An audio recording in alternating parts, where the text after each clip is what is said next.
It's Trent Klarenbach with the Trent Klarenbach podcast, brought to you by the Klarenbach Grain Report and Klarenbach Special Crops Report. I'm very excited about today's guest. I have Russell Fersch from, I guess it's Greenan, Saskatchewan. We clarified that earlier, and Greenan Elrose, Yes. because Elrose is on the map, right? Yeah, Elrose is on the map. Greenan isn't, but it's a great little one house and one school community. That's right. Yeah, great little soft one away from On the curve, where the highway curves between Elrose and Eston, that's Greenan. Yeah, absolutely.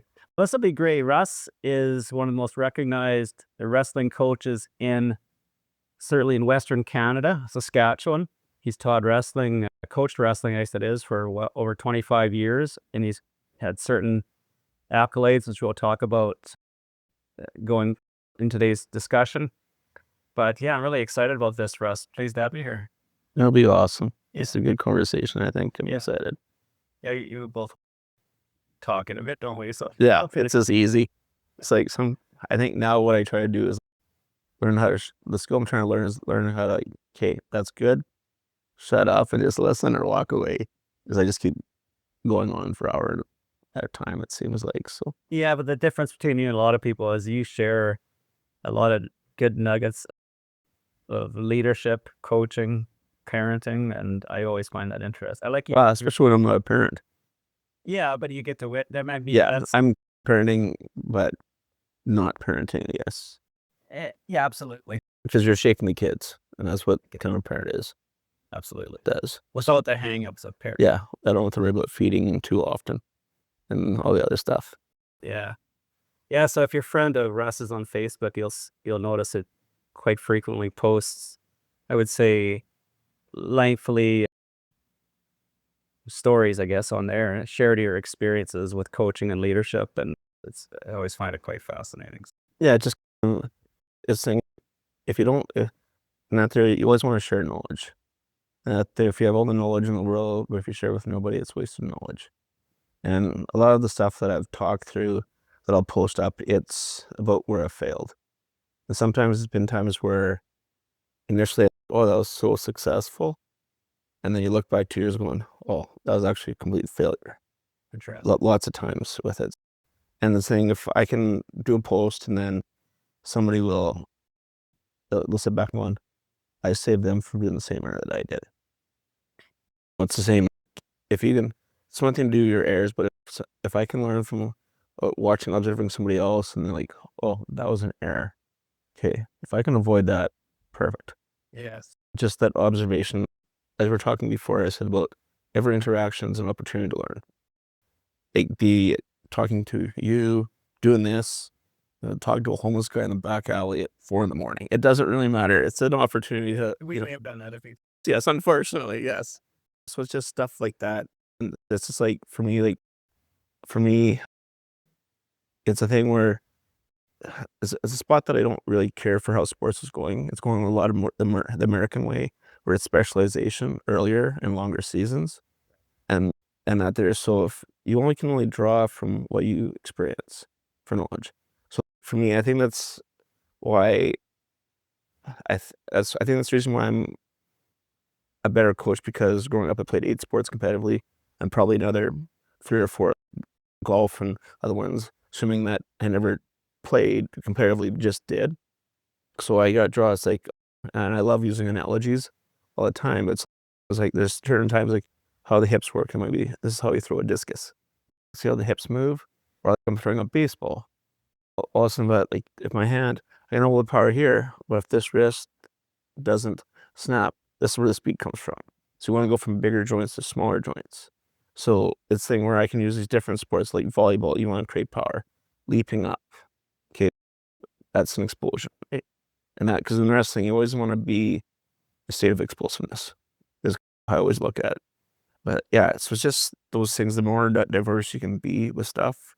So like for me, if I have an athlete just wrestling, it's like, you need to be doing something else. Go play basketball, dance, choir. It doesn't really matter, drama, because you'll learn from everything like that. So yeah, the skills from one sport are transferable to another. I remember, was it Herschel Walker went and joined the New York City Ballet, I think, when he was playing football. Well, I didn't know the reason for that was to work on agility and foot speed and range of motion. So yeah, I agree with you. I think there is my intuition tells me we get too focused on sports, and often a kid will get burnt out. I know a lot of kids who quit playing hockey once they graduate high school. Yeah. And I know our oldest son there, I really encouraged hockey because that's all I knew in Etonia. Yeah. And then he went to Kinnersley, and he came off the football field, and that was the first time I witnessed him coming off of ice surface sport field, with a big, huge smile on his face. Yeah. Yeah. And that was an eye-opener for me. So that was a learning experience for me too as a parent. There's other skills to play. And then basketball, our two youngest played basketball, and those skills help you out. And serious, they just help you different ways. And it's a thing where, like, success, like for me, there's 5 keys to success. Doesn't matter if it's sport, job, relationships, anything like that. And it's work ethic, attitude, attention to detail and focus, passion, willing to sacrifice to achieve your goals. That's the 5. If you look at any relationship and that somebody's willing to sacrifice to help their partner, yes, okay, they're putting a little extra work in to make things work like that. And passion, because you can work your butt off, but if you lose, if passion's gone, you can get to here, and it'll be a struggle. But if you just love it, you can work as hard as possible, just drip and sweat, and you're like, it's not even work. So it's a thing, like, you can have somebody, they have an easy job, but you got to sit there and just look at this wall, and is it 8:10? Okay, is it 5 o'clock yet? You know, they're 10 minutes in. Another guy, he just sweating, dripping, like hard physically back-breaking work, and it's just like, it's 5 already? Because they have the passion. Because it's a lot of times where people think hard is bad, and it's, well, it's something hard. It's like, no, it's not there. Like, some people need that challenge in life, and that just, the harder it is, the better. That's what they thrive on, be able to push themselves. Yeah, and it's a thing where people in society doing uncomfortable things, you shy around because you don't want to be exposed, like, oh, I failed, I was unsuccessful. You just, and that there, if it's hard, I'm probably going to fail, or that's going to be struggle. I sweat. And there's a difference in society. Like, I know, like, I retired after county games in 2013, and then the pressure got to come back 2 years later, and I started coaching. And we're pretty much done the whole first year, and it was one kid, a really good athlete. He's, like, he was young, like, probably grade 2. He's like, I'm sweating. I was like, that should probably happen every practice. But that's the thing where, that's society. Where my first group of kids, when I started coaching out of Valros, they just go, just beat the crap out of each other. There'd be water in the mat. That's just they knew. So even the culture had changed from that much. Coach football and volleyball and these other sports. I'll help out with different sports. Not there. If I really love the sports psychology, that's probably, I took a very high level multi-sport course last year. So you took what? Very high level. So it's your advanced coaching diploma. Okay. So it's, besides that, it's your master. It's like there's only one more level you can go in coaching above this, basically. Oh, really? But it's great because, like, there's 30 of us accepted, and there's 21 or 18 actually made it through the program.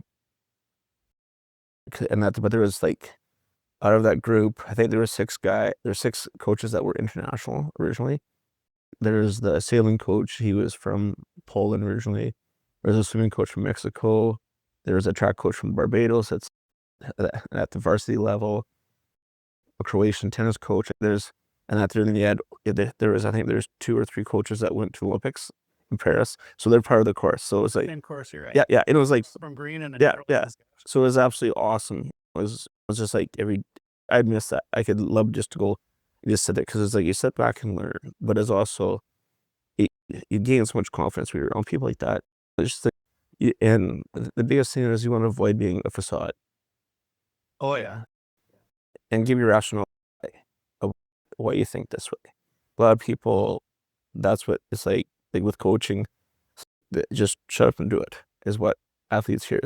No, this is the reason why. It seems awkward or goofy, but this is what the end goal is, this, and the reason why I think we should be doing this, and we'll see if we make it work.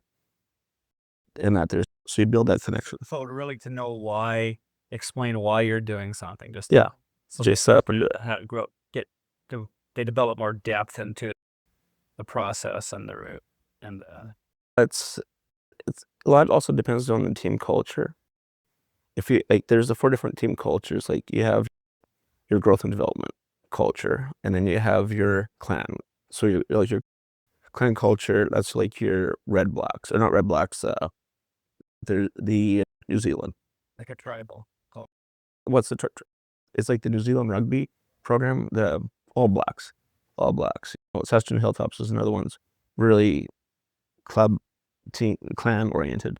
And then you have hierarchy, which is like your military, where it's one person goes all the way, shoots, that's everything is followed down. And then the 4th one's the winning. And that there. So there's a really, like for me, a lot of programs, like I know my college coach, when I first started coaching, he was like, oh, this is how it's done. It's a dictatorship. But there's flaws with the dictatorship. So a dictatorship, that means there's no outside sources allowed to come in. Okay? Oh, I see. It restricts that. And it's so structured that there's zero freedom to explore and play. And playing is very important. That's why people do stuff to play. And like a clan culture, like it's like if you look at Regina Thunder and you look at Saskatchewan Hilltops, the clan culture with Saskatchewan Hilltops is like phenomenal. Like, like, hey, we've won 25 national championships, and then Regina Thunder, they've won 1, and they've been in, I think, 2, maybe 3 finals. And that, but you look at the Regina Thunder, and almost every year they have at least 1 athlete, if not 2 or 3, make the step to the CFL. Hilltops, it'd be decades since 1 athlete has made, because the problem with the clan is you restrict individual growth and development, because it's all for the betterment of the team. Oh, interesting. Okay, yeah, Yeah, that makes sense. and that there, and then like growth and development, for me, that's what my program is really, our focus is. Like, I very rarely do I ever even talk about winning. It's just about growth and development. And what that also does, it takes pressure off the athlete, because if they're able to go out, hey, I just got to go max out my effort, max out my skill execution that day, whatever happens. And then they learn, as I was saying before, about how we assess stuff. It's like every time, good or bad, we assess it and we go, okay, let's learn from it, correct it, do it again, but better. That's there. I had new parents, they moved from PA down, and they said that was a major change for their family, because before it was all about winning. And so what happened in that, they're all of a sudden, they phoned their daughter, they weren't there, so they phoned, and they go, well, how, what? And the sister's like, how'd they do? Like, and she was like, how'd you wrestle? Way different. And they're like, and they were sitting there, it's the thing, they were sitting there and going, oh, we learned a lot from like this, and they were excited. And how'd you win? Like, oh, I won some, I lost some, but it's just, there was excitement. He said, what happened in the past? I won something like this, but it was disappointment. It was about the result. Or they were so excited because I grew, I learned. And it's just like this past week, I was telling you about my athlete that kind of last minute, possibly going to the Canada Games. So it's like every practice has just been like leaps. As a coach, it's awesome. You see growing. It's the very same. Like if you go into meetings and you're like, you walk out going, that was a waste of my time. Yes. And other meetings you go in, it's like, holy, that was absolutely awesome. You just, like, you get them completely tired. We go to a meeting and it's like phenomenal, you're just booming. Like you have this big explosion because you learned. You're learning and growing. And that's where things fun. And for me, like how I look at team culture, your focus should be about growth and development always. Takes pressure off the athlete.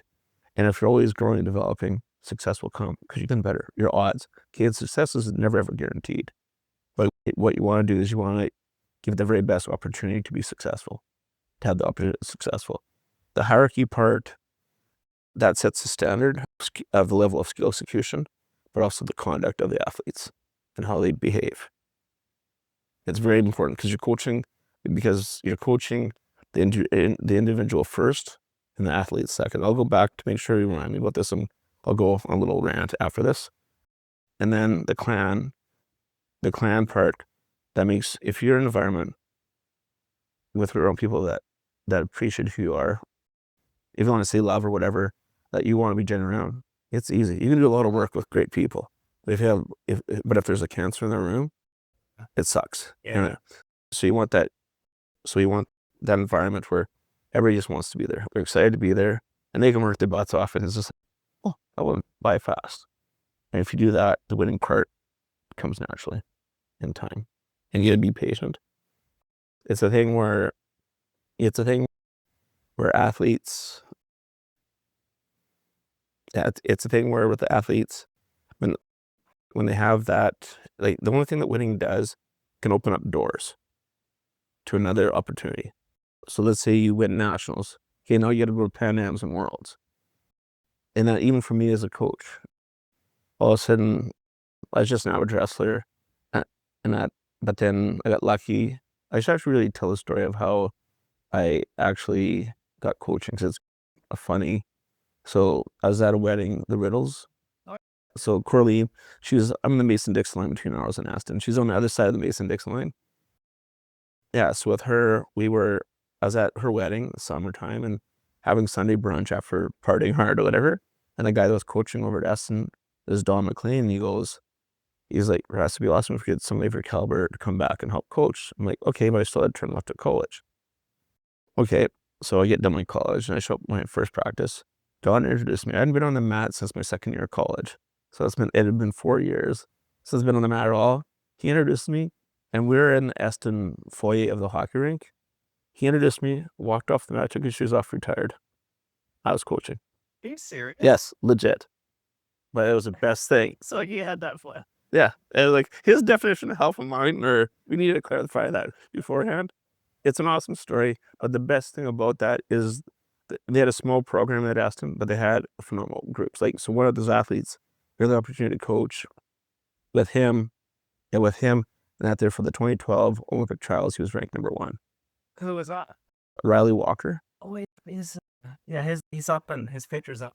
Oh yeah, he should be. He was, I think, 8 or 10-time national champion by the time he was done. Really?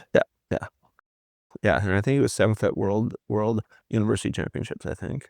So yeah, it's a thing where, for me, I couldn't become a good coach 5 years from now. If I was going to be coaching and have any impact on these kids, I'd become a good coach now. Oh, I see. Yeah. Because it's like, if I'm just being here and I'm not advancing these kids, it's a waste of their time, my time, and their parents' time. So how did you become a good coach in that short order? I wouldn't say short order. You just keep adding things to the bucket list. A little bit of knowledge, a golden nugget here, golden haired. So first thing was basically, the first thing was lots of little VHS tapes. Went to Sask Wrestling. It was just like, watched, studied different world championships like that. Because you didn't have internet back then. So yeah, so went like that. And then that's like VHS tapes. Yeah, at that time. And it was, I'm so different than when I wrestled. I'm just a farm kid. I'm just gonna run. I wasn't technically good.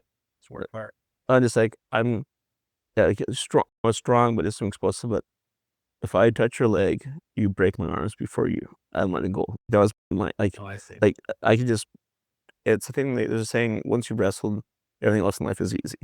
Because, like, in order for me to score on you, it's me wanting it more than you're willing to defend, and vice versa. If you attack me, I have to be willing to more defend. Whereas every other sport, it's like, oh, okay, I went for volleyball, went to block. Okay, not the end of the world. Wrestling, if I go, boom, I just get ran through the wall. Not typically the wall, but that's the difference with wrestling.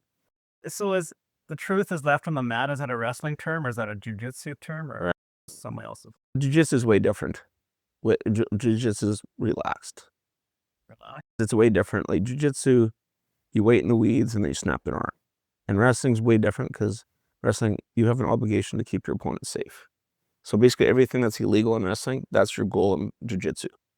So I remember I was out in Malaysia, that when I took my first year off, where I retired, traveled around the world, because I wasn't sure how I was going to adjust, because it'd been like 16 years or something like that. And that's all I did all winter, basically.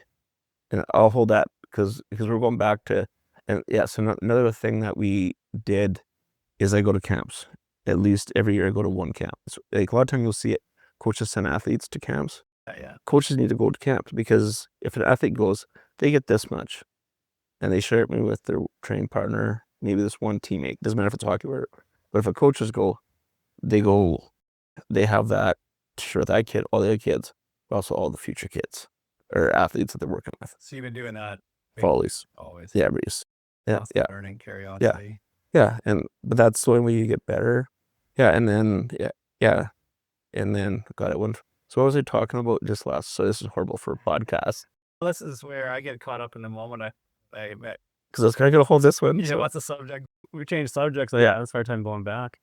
But we talked about, well, I guess I Threw us off when I asked what the truth Oh. is on the mat type of thing. But Yeah, and then so like when I took that year to adjust, because the reason kind of stopped or attempted to retire from coaching was there's certain things I wanted to do before I couldn't. So I was like, okay, I want to travel, and then I was traveling the world, and that there. Then I was in Malaysia. A friend that taught in Auros, he was teaching there. So I was like, I'm here anyways. He was at one of those international schools. Like, I'll just teach wrestling.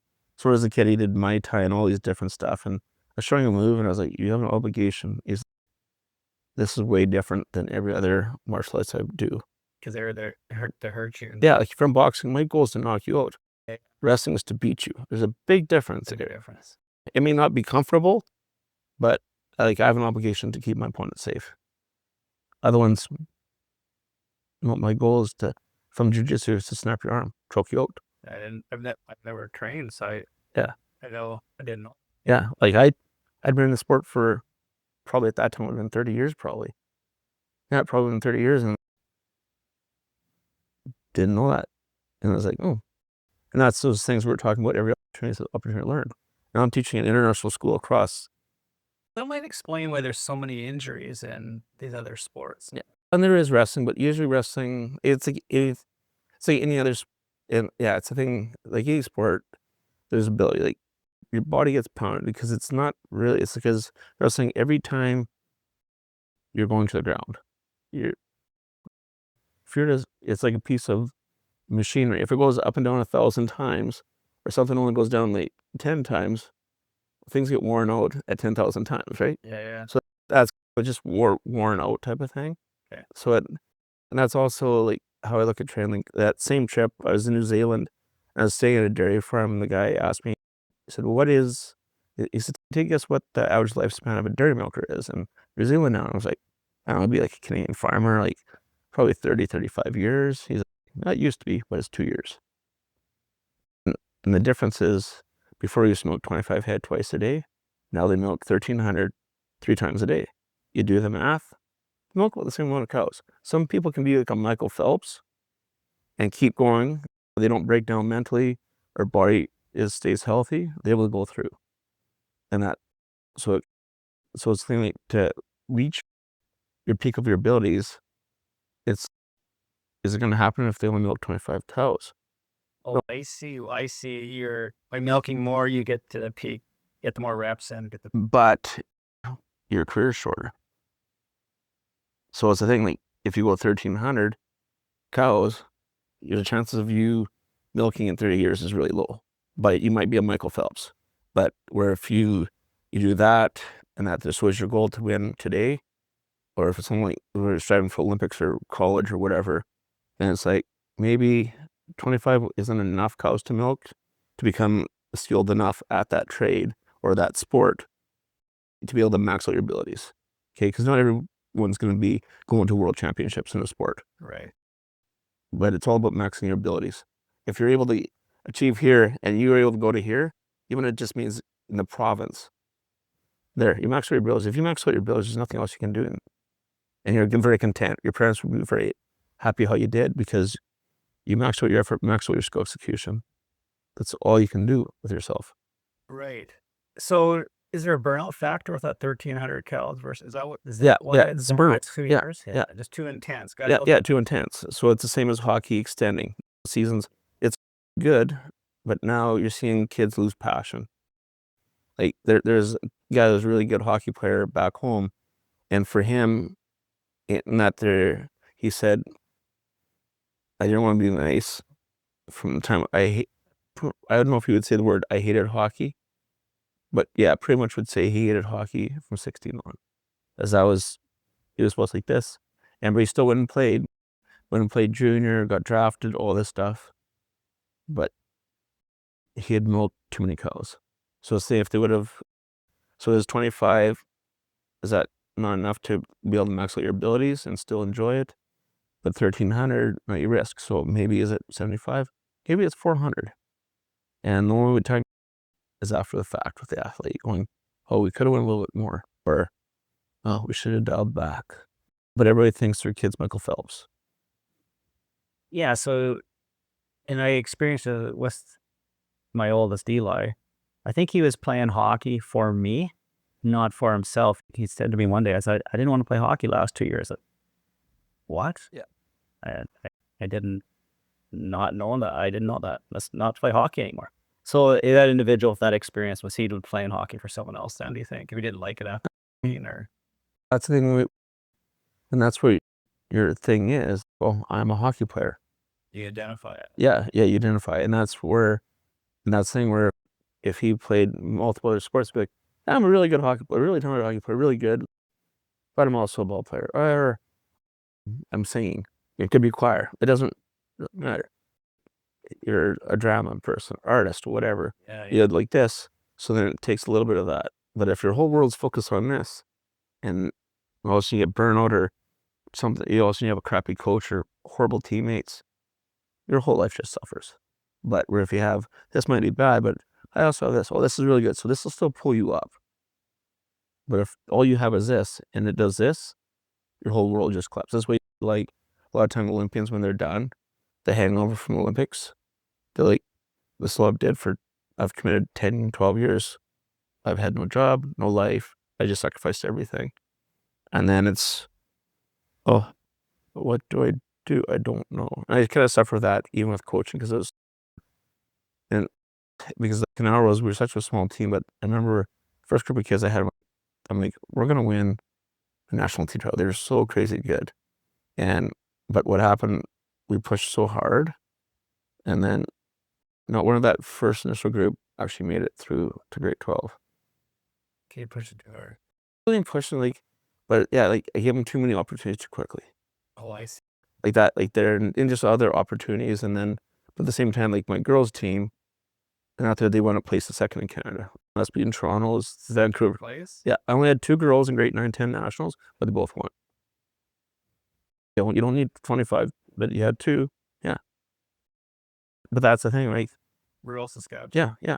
That just, our kids. But Rural kids. But that's the thing where, but that's just the thing where we're with it. My initial was these boys, because these kids were so good. And but what happened, BSC came. So then a couple of the ranchers' kids, they didn't have the money. And we try to keep it there, but they're just we just can't afford nothing. It was bad. And with wrestling, if I lose my partner, especially in a rural program, you might have only one partner that's close to your size. Oh, I see. So if you lose that, you lose the other athlete. That's why, and that's why if I lose one, I lose 2. And so then that's, unless you get lucky.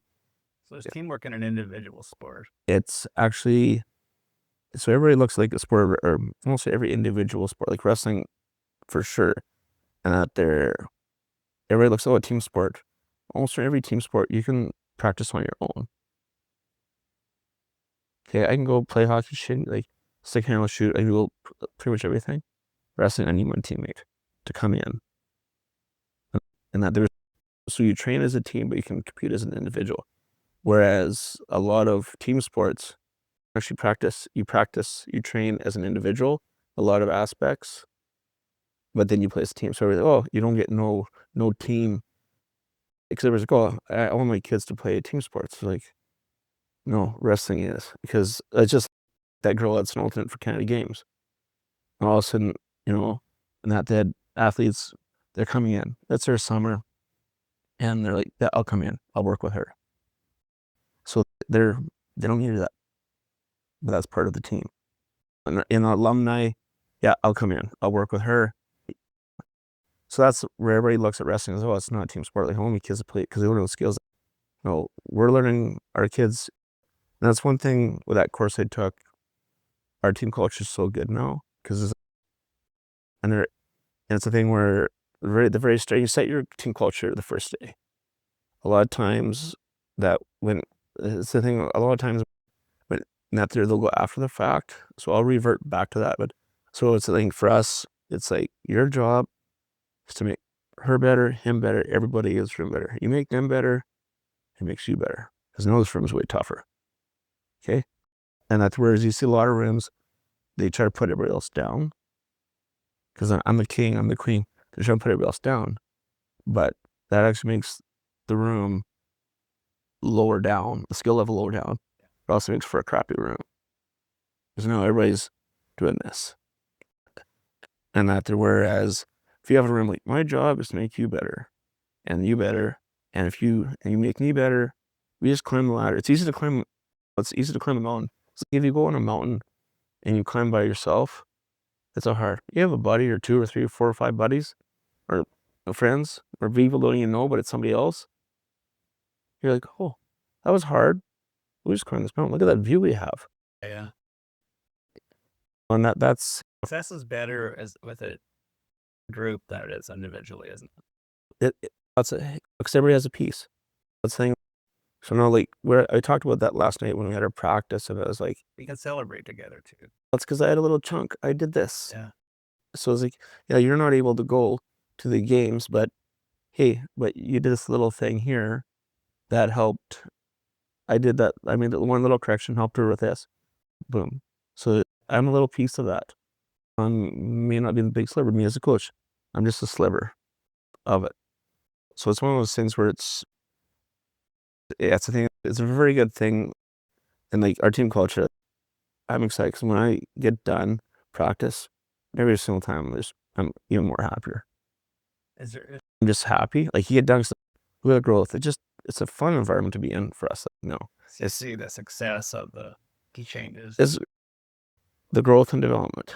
It's okay, you made improvements. Let's say you make improvements. And if you can make a little improvement every time you're on the mat for practice, and sometimes a lot of it's the conversations after practice or before practices, that's the game-changing stuff. How to look at stuff. How you handle this stuff.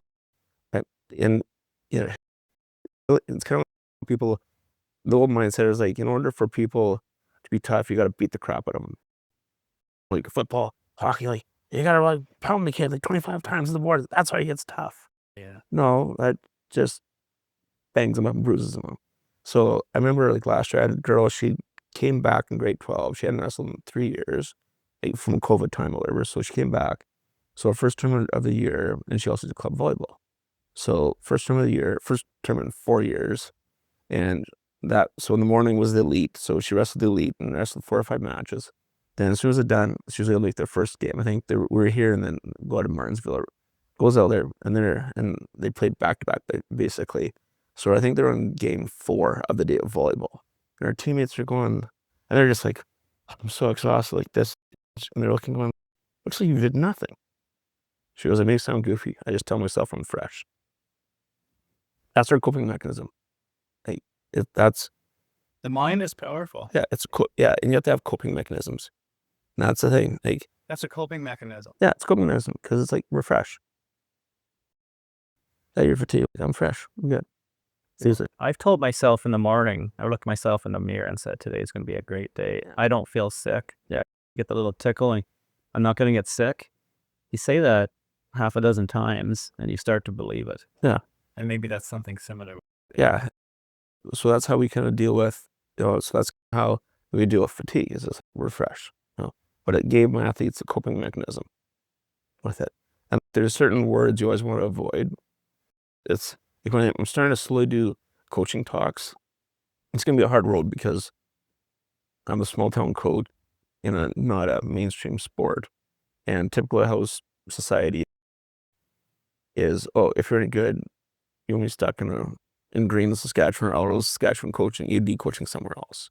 And That stigma. Yeah, that stigma, like very good. And I had the opportunity, I was recruited really hard to coach at college. And I passed away because I thought I could do a greater impact to the kids in our roles than I could in a city. Saying they got lots of good coaches. Rural programs, that's usually the limiting factor, is the quality of the coaching. Yes. It is that. Yeah, so when I get back to the words, like there's 4 or 5 words I really avoid. Don't know is one of them. Don't you don't and no. Don't and no. Because if everything's honky dory, everything's good like that, no problem. But when you get in the fight or flight stage of competition, and it can be just in life, where you gotta make decisions, like last minute, if you say don't, subconsciously or subconsciously you'll do it. Yes. Oh yeah, absolutely. 'Cause- I've 'cause- experienced that personally. Because yeah, and like you'll go with your kids, and you're like going, Johnny, do not hit your head in the wall. Okay. Runs his head. I'm like, I just told you like 5 times. Like I remember we were on BC. I know, but Yeah, it's a yeah. weird thing. Yeah. So I remember we were on BC, and this coach, his kid's wrestling good, and then he made it air or whatever. And the coach, just a high tempered coach, I'm like, loses his mind. It's into the first period where it comes out, like, okay, don't do that. Kid's wrestling also gives the same position. The kid does the same thing all again. And the coach, and we're at Trinity Western, so it's like bigger than the field house. It's massive. I think it's 400-meter track. He goes at clipboard all sort of across the whole track facility. Like, he was so enraged, and I was like, you should be mad at yourself because you're the one that told him to do that. And it's a thing, like, for me, Yeah. like, I remember for me, It's interesting. Yeah. We get upset at we get upset at someone for not doing what we told them not to do. yeah, Or for because doing what we told yeah, them not to yeah. do. Yeah. And that there's, so I'll go back to that, and then the other one is try. You just do, because as soon as you say I'm going to try, that gives you a scapegoat. Because I can say I'm going to try to run a marathon. I can register by type 5. Not today, but I'm going to do a marathon unless I cross that line. It was an unsuccessful attempt. But if I say I'm going to try to run a marathon, I was successful, right? I got my bib. I went 100 feet and said, so that's where, Yeah. and it was just word selection like that. So what do they got? The 3 words now we got. Don't and no, Don't. avoid that. And try, okay, and then perfection. You want excellence. You switch excellence take perfection, switch to excellence. Because perfection, it actually has a ceiling that you can never reach. But absolutely. But also what it does, there's zero room for growth and development.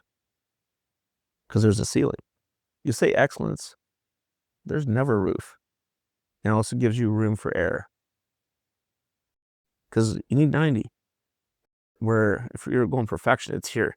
Anything below this, it's impossible to get. Like there, whereas excellence, like it's depending, it might be 85 or 90 and above. Okay, so with that, but there's no ceiling. But because you're striving for 90 and above or whatever, you got this room to play. So for my athletes, we can add moves. Where if you're looking at perfection, it's like you can't risk, because the first time you're going to do a new move, odds of it being successful are extremely low, if anything. The first time you go surf from behind a boat, odds of you being successful is very low. It's like, and so that's the thing where you switch that excellence, okay, for perfection. It takes the pressure off the athlete. You just couldn't be. I like that. And that's one of the things you just kind of learn. It's very difficult to have success if you're aiming for perfection. But the thing, if you're aiming for perfection, it's today. But excellence, if you focus on excellence, it gets you way farther down the road. Because there's perfection today, but actually your excellence maybe 3 years down the road, it may be like way up here. But if I'm like, oh, perfection's here, and that the only way to grow is you have to fail. Yeah, and that there, just remember if I can remember that saying, yeah, and that there, failure is the fertilizer of growth and development. Failure is the fertilizer of Growth and development. Yeah, And you have to be willing to risk it. that's why you hear business people talk, and the best stories, the best presentations are always about some sort of failure. Right? Yeah, unsuccessful. Yeah, that's why I do the quotation. It's considered a failure. That is an opportunity to learn. Learn. I said that earlier when I talked to you. Yeah, that learn, correct, do it again, but better. Yeah. Like lots of people, the super major CEOs, the business like, oh, I failed here. But every time they learned, corrected, did better. And all of a sudden, now the fourth goal, it's like, there we got the gold mine. Yes. Oh, entrepreneurs. Yeah. The first one, business is likely not to be a success. Second one likely isn't. But made improvements. But third, fourth, your chances of success are great, are far greater. Yeah, and success, as I said before, those 5 key things, it's all, success is still the same. It doesn't matter. Let's remind the audience of the 5 3. Okay, work ethic, attitude, passion, attention to detail and focus, and willing to sacrifice to achieve your goals. That's the thing. It's the same principle. Yeah, but you have to have that growth mindset. Okay, just a chance to learn. Just go do, learn from it, correct it, do it again, but better. It's a really simple thing and that approach to do with it. But so going back to like where don't I know.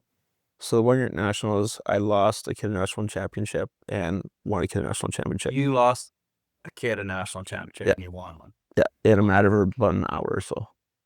So the one kid, he was in the gold semifinal. He's wrestling phenomenal, absolutely phenomenal.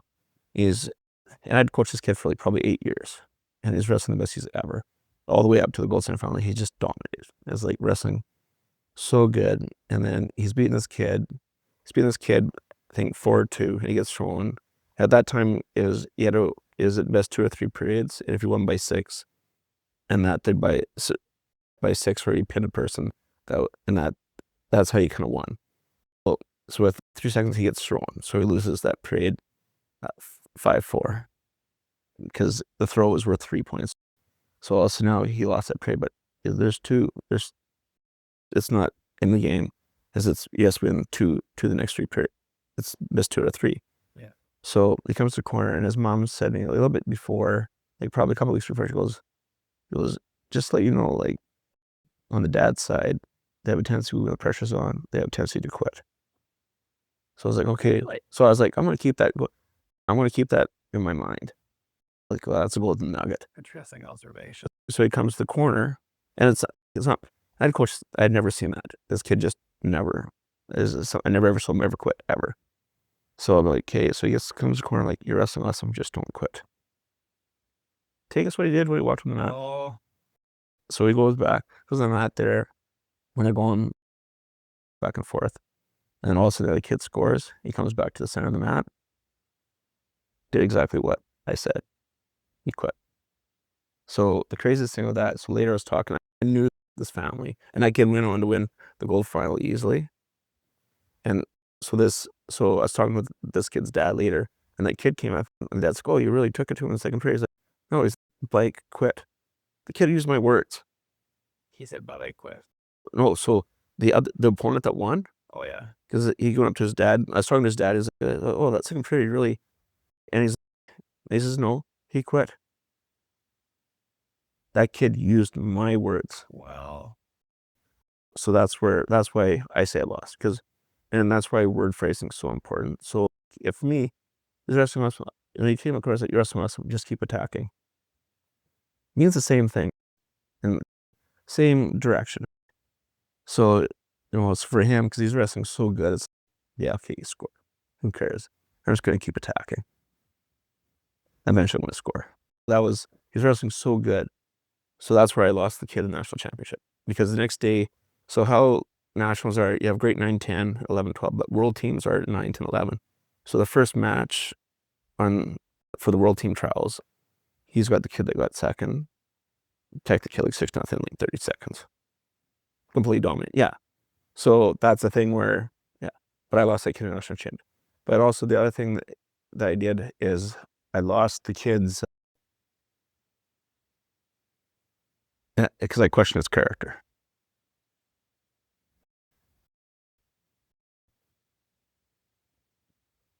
Because, I questioned the kid's character because he's never quit in his life. Now he's wrestling phenomenal. Yeah. And just don't quit. He's never quit. So it actually hurt her relationship because of that. Because I questioned his character, and there's zero need for that. And we're good friends. He'll still come out and work with the kids. But I question his character. It's changed. I question his character. Yeah. And there was zero reason for that. And because I remember, like, a Jehovah's Witness stopped by, and dad's talking. My dad swore. And then the guy's like, oh, and Dad's talking. He talks lots. And the guy's like, what are you here? What are you selling? Oh, I'm Joe Fersch. My dad's like, get the blank off our farm. The guy's like, oh, you're one of those guys that screws his name numbers over the squares and screws his neighbors. And yes, my dad's like, and my dad probably almost seen him mad twice in my life. He's like, I've never screwed a neighbor over because he questioned his character. It wasn't the guy's like, because I'm like mad dad, like literally twice my whole life he ever got mad. But because the guy questioned his character, that does matter. Because you can have all the money in the world, have a great job, whatever, it matters nothing. If your character is subpar, you're garbage. And that's how I'm that way. So I questioned that kid's character. So he lost respect for me, and he's deservingly so. It's really interesting, and I think it's really powerful that you acknowledge that and are open about that. It's part of learning. But it's not easy to do that. I'm always open though. Like when I feel like it's like, why hide? Why create a facade? So then how I won a girl championship. So the first period, she beat this girl pretty handily, and the girl that she's wrestling goes on to win 3 national titles. Okay. So this is the one, my girl winds up beating this girl, but this is the one time this girl lost in Canada. All through grade 9, 10, 11, 12. Okay. So this girl is dominant, very dominant. And so my girl beats her the first period. Second period, she is beat badly, like just completely dominated. And I gave her 0 technical advice. She came in the corner, and you could tell her the face was, there was fear. Not necessarily fear, sadness kicking in. She came to me, and I turned her. I said, you want to become I was like, you want to become a national champion? Turned around and said, go become a national champion. Chucked her back out. You showed confidence in her. And she went and kicked the crap out of the girl. But that is because at the moment, it had nothing to do with her technical abilities. She needed confidence, because that was the thing that you could tell it was shattered. All of a sudden, like, oh, you want to go become a national champion? Just chucked her back out. And she just wrestled phenomenal and destroyed the girl. And that's the only match that other girl ever lost in Canada. All from grade 9 to 12. Really? Yeah. Isn't it amazing how, I don't know if the right word's fragile. There's a very thin line between, for all of us, right? It's the higher level you are, the more precise stuff needs to be, the more pressure, because I know I was working with like the girls' fastball, pitching that, and then afterwards there's a dancing hours, and he's like, I said, fundamentals are still the fundamentals. I said, if you're swinging a bat, the fundamentals between T-ball and Major League are still the same fundamentals. The only thing, your level of precision, like I can hit the stick on T-ball, the ball still goes ahead. If I hit nothing in a Major League Baseball game, plus the ball's going much faster, so every level of precision needs to be greater. But the fundamentals of swinging batter still is very same. I watched a little clip where Pete Rose was giving some hitting advice to A-Rod and Leather. I think I saw it right here, and he was just showing, what happens when you're a slump or something, and I think he just choked up on the bat. But kept the swing the same. The swing's not the problem. Yeah. And whatever the reasons were, but I thought it was quite interesting. Yeah, and we try to change these things when they got us there. Yeah, and fundamentals are. It's the fundamentals are still the fundamentals. Everything's based off your fundamentals. Yeah. If you have 0 fundamentals, eventually it falls through. That's your base. If you're missing 2 or 3 fundamentals, stuff falls through. And the higher level you get, you don't have that, then they show greater. But fundamentals are the very same straight through. And I know, like, for me, it's very, like, when I look at an athlete, it doesn't matter what sport I've worked with, and even when I'm just helping out with different other programs, and that you coach the individual first. So for me, I always find the biggest gap of the individual. You coach the individual. Yeah. Their strengths and their... No, you find the biggest gap. But their strengths, but also their... I'm not worried about their strengths. Not worried about the strengths. The gap is what's going to be the thing that's going to be a downfall. And weakest link or whatever. Yeah. It's the thing. And we had that. I was homecoming this last 2 weeks ago, whatever. My training partner growing up, and he's a black belt judo now, and he says, yeah, we're at this camp, and he says, I remember this guy. He said, like, how much time you spent on strength training and stretching, this Olympian or whatever. And I was like, I thought it was like judo. I was like, no, that was back when he was in grade 10. I was in grade 11, or going grade 12. He was going grade 11. And I don't remember that part of that camp, but I remember that same Olympian going to us going, okay, I'm going to teach you lots of technique in these next 2-3 days. Because it was a Sask first camp. And he goes, but this is the most important thing I'm going to teach you or tell you. What you do in sport is a reflection of what you do in life. He said, if you're a horrible teammate, you'll be horrible to your friends. If you're great with your training partner, you'll be great with your spouse. You're lazy at practice, you'll be lazy at work. All those things. So that's kind of my coaching philosophy, is like there. Because at the end of the day, they're going to be done with sport. Even if they go, let's say I was coaching hockey and the kid didn't NHL, eventually he's going to be done. And you want to coach the very best person you possibly can. And that there, so for me, is I find the gaps first. Like I had one kid, he came, and that there from grade 2, he's from Rosetown. From grade 2 on, he was not allowed to play hockey or soccer because of his temper. Grade 2. One slap show where the guy goes on his, he did that to his own team after a goal. So one of the teachers, one of the kids I used to coach, his mom taught him out in Rosetown and said, you need to get him down here. And that, so, and it was just lots of little, so with him, that's the gap. For him, that's the thing that's going to be his limiting factor, is his temperament. We'd make games, and one day his little brother pushed him. He's like, I'm going to, and he's a Ukrainian kid, so I'm going to kill you. And he was like, if he caught him, he's going to kill his brother. So I grabbed him, and I was like, hey, you have a job. If something doesn't go right, you'll blow a gasket. You get fired. And I said, next, somebody will give you another upbringing. So that's one time. Second time, you're going good, like issues, but you're still there. And eventually, you snap. You lose your temper. You get fired again. And I was like, third job? There's no third job. I said, it's welfare. I said, it's impossible to be rich on welfare. Because for him, as even a young kid, like grade 1, and that he always wanted to build a big house for his mom. Oh, I see. And he'd be in, like, when at Rosetown, he'd be in the principal's office every day and a half. Would never make 2 days, but maybe not that day. But it's every day and a half he was in, and that there. So that was never punishment. But the fact that his temper is going to prevent him from being rich, that was a day. We were chipping away at the cement, but that day it went, and it just broke off. And the kids are phenomenal.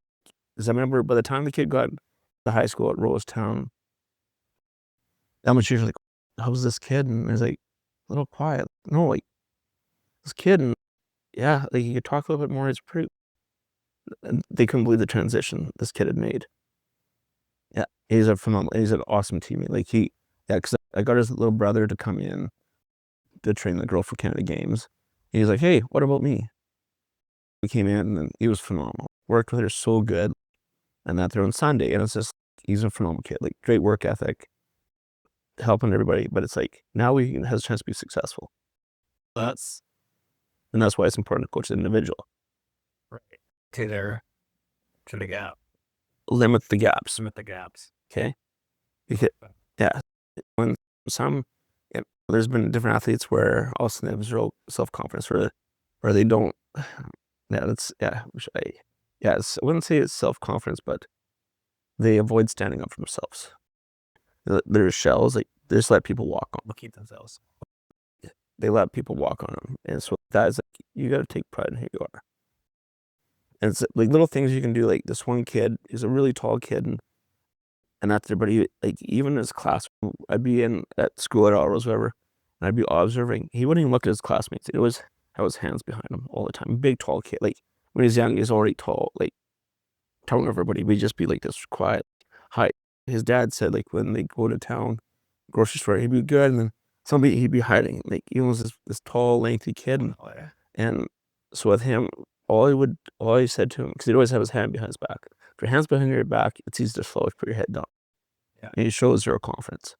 All I'd say was just palms in front. So what happens to your chest? Yeah. It pops up like this. Shoulders back. Shoulder, everything is naturally. So that was my cue for him. So it's just like, and nobody knows what I'm talking about. It was like, hey, I do this. It's like, just palms in front. nobody else recognizes what I'm saying.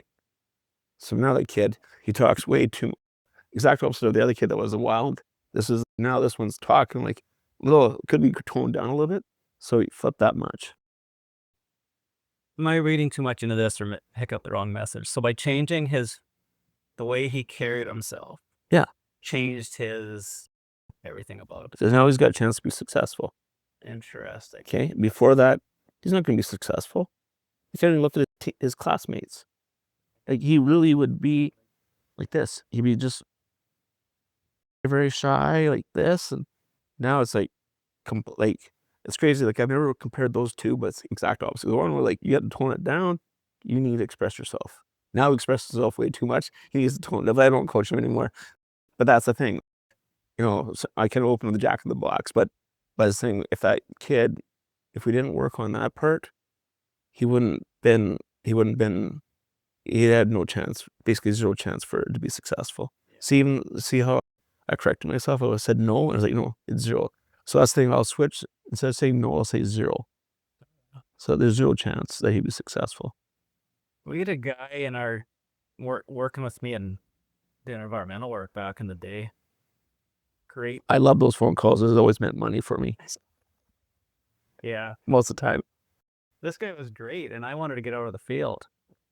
And he was younger, and he was fully capable, knowledgeable, but he had a difficult time presenting himself. He had confidence. And him and I took a Dale Carnegie course together, and like halfway through the course, so I wanted him to represent me in the field because I wanted to be able to feel, because he is totally capable, but we have to sell ourselves. So halfway through this course, is a 15-day course, I said to the lady beside me, says, does he look, he was presenting, does he look different? I said, he does look different. Similar story to what you shared with me here is, I think he grew an inch in height. He actually, his demeanor changed dramatically. And that was really cool to see. Yeah. I love that. And you remember that moment, right? Yeah. No, just because you had a little piece. I had a little piece of it. Yeah. And it's like, okay, boom. For me, it's like that kid, they moved away when he was, I think, grade 6, they moved away. And then when they came back a couple of years later, he never did come back to wrestling. But it's like, he's been very successful with ball and basketball and football and that.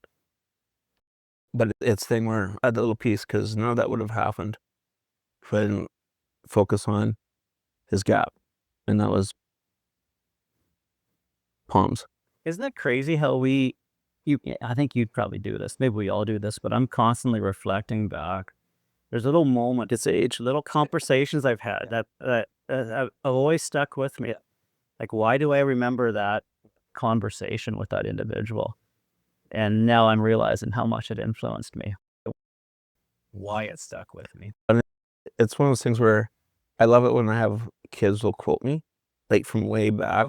Yeah, they'll quote me like way back. And actually, so getting back to like when I retired from coaching or whatever, and then all of a sudden it's like I did there, and then the second year I'm at their sports day, and these two mothers like, we need you to be coaching, and we don't care if our kids win nationals or provincials. He said, you'll just make them better people. I never thought about that, but it's, all my kids have become very successful, because if you're successful in sport, it just rubs off. If I give them the skills like that, and I never put that together, it's like I'm just coaching better people. But it's just, but they had zero concern about their kid going on to represent Canada at Pan Ams or Worlds or something like that.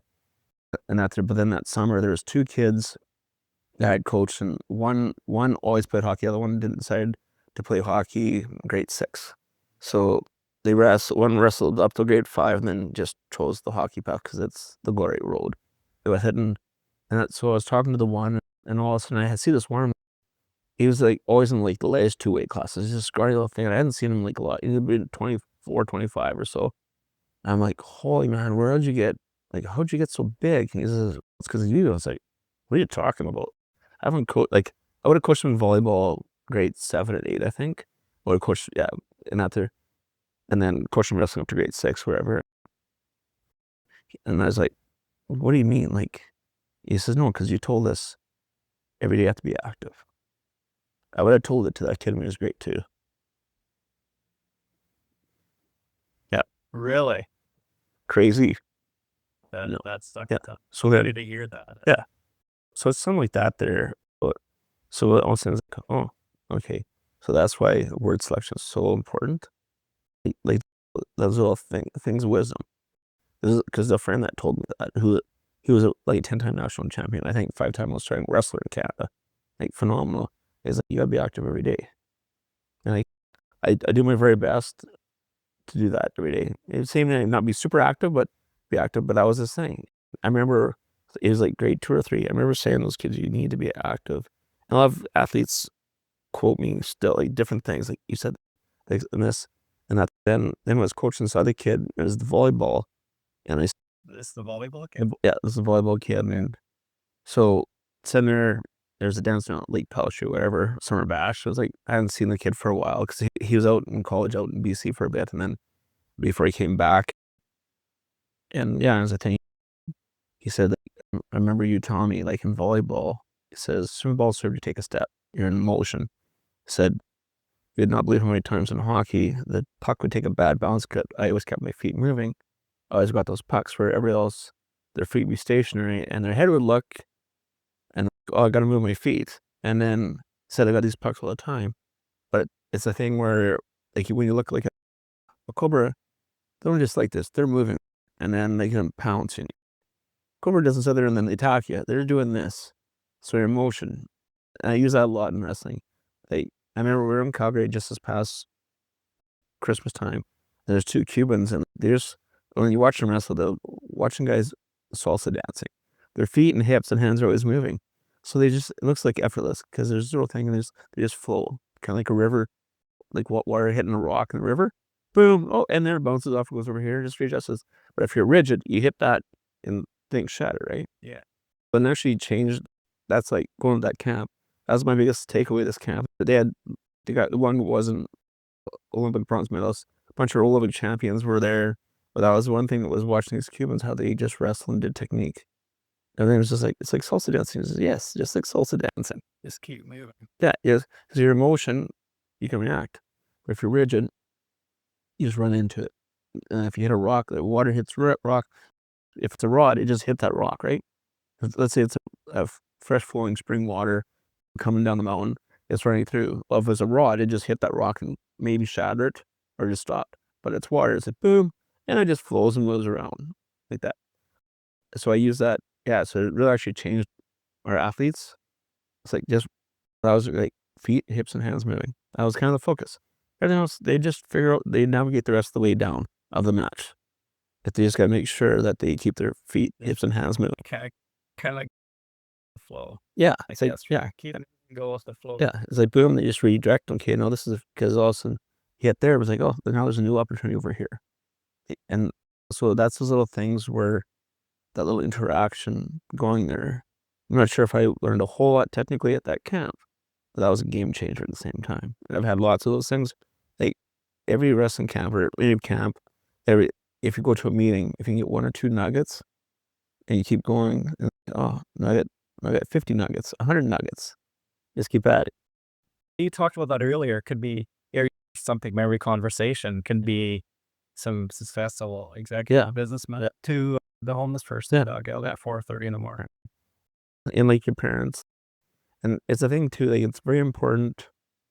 Like, yeah, it's something that I didn't really, like I remember a lot of people always think it's the technical coaches that are amazing. It's actually the ability to connect with athletes. That's the key. So it's something like I remember in that year that I was off, the second year I was off coaching. I was done or retired coaching. I was like, because a small center, I was like, maybe I'm having success because I'm a small center. I don't have 50 kids in a room at once. So I was like, maybe that's it. So I was like, okay, where do I was like, okay, I'll consider Winnipeg, Calgary, and then Port Alberni. Port Alberni is on Vancouver Island, but it's like a wrestling town. Like they've had an Olympian in Beijing, and not they're usually top in the top 8, 10 in Canada also consistently. They've had Olympian. Another one was third world. So like they've had a very successful program. So I was like, okay, those are 3 that I'd like to be and see if I can just help out. And so Winnipeg sent me an email. I sent it off to Pearl Bruni before I could send my email out to Calgary. Pearl Bruni was like, "Yeah, you can stay at Sprout Lake. Here, we got a vehicle. Boom, boom, boom. You're coming." Because they've had me out there for the Vancouver Island wrestling camp multiple times, and out there, so they knew. He's like, "Yeah, you're coming." We had everything set, so I was like, "Okay, boom." So I went and spent a month and a half out there, and out there. So then after I started getting the pressure to come back coaching, I contacted the guy that he used to be the head of Wrestling Canada. This guy, and he's really dominant in the hockey circles. Like, he does lots of the scholarship stuff for junior hockey players to go to the States and like that. But yeah, so I asked him, I said, "You think I should?" And he said, "I told my wife," he said, "like, when you left us last time," he says, "you got to be back coaching." He said, and he said, "So we've had like Olympic champions, world medalists in this at our camps and stuff like that." But he says, "You just connect." He says, "You just connect with athletes easily. So those shoulder stuff is great, but there's distance." He says, "With you just connect." So then, yeah, I was like, okay, it was important. I was like, that's a good compliment.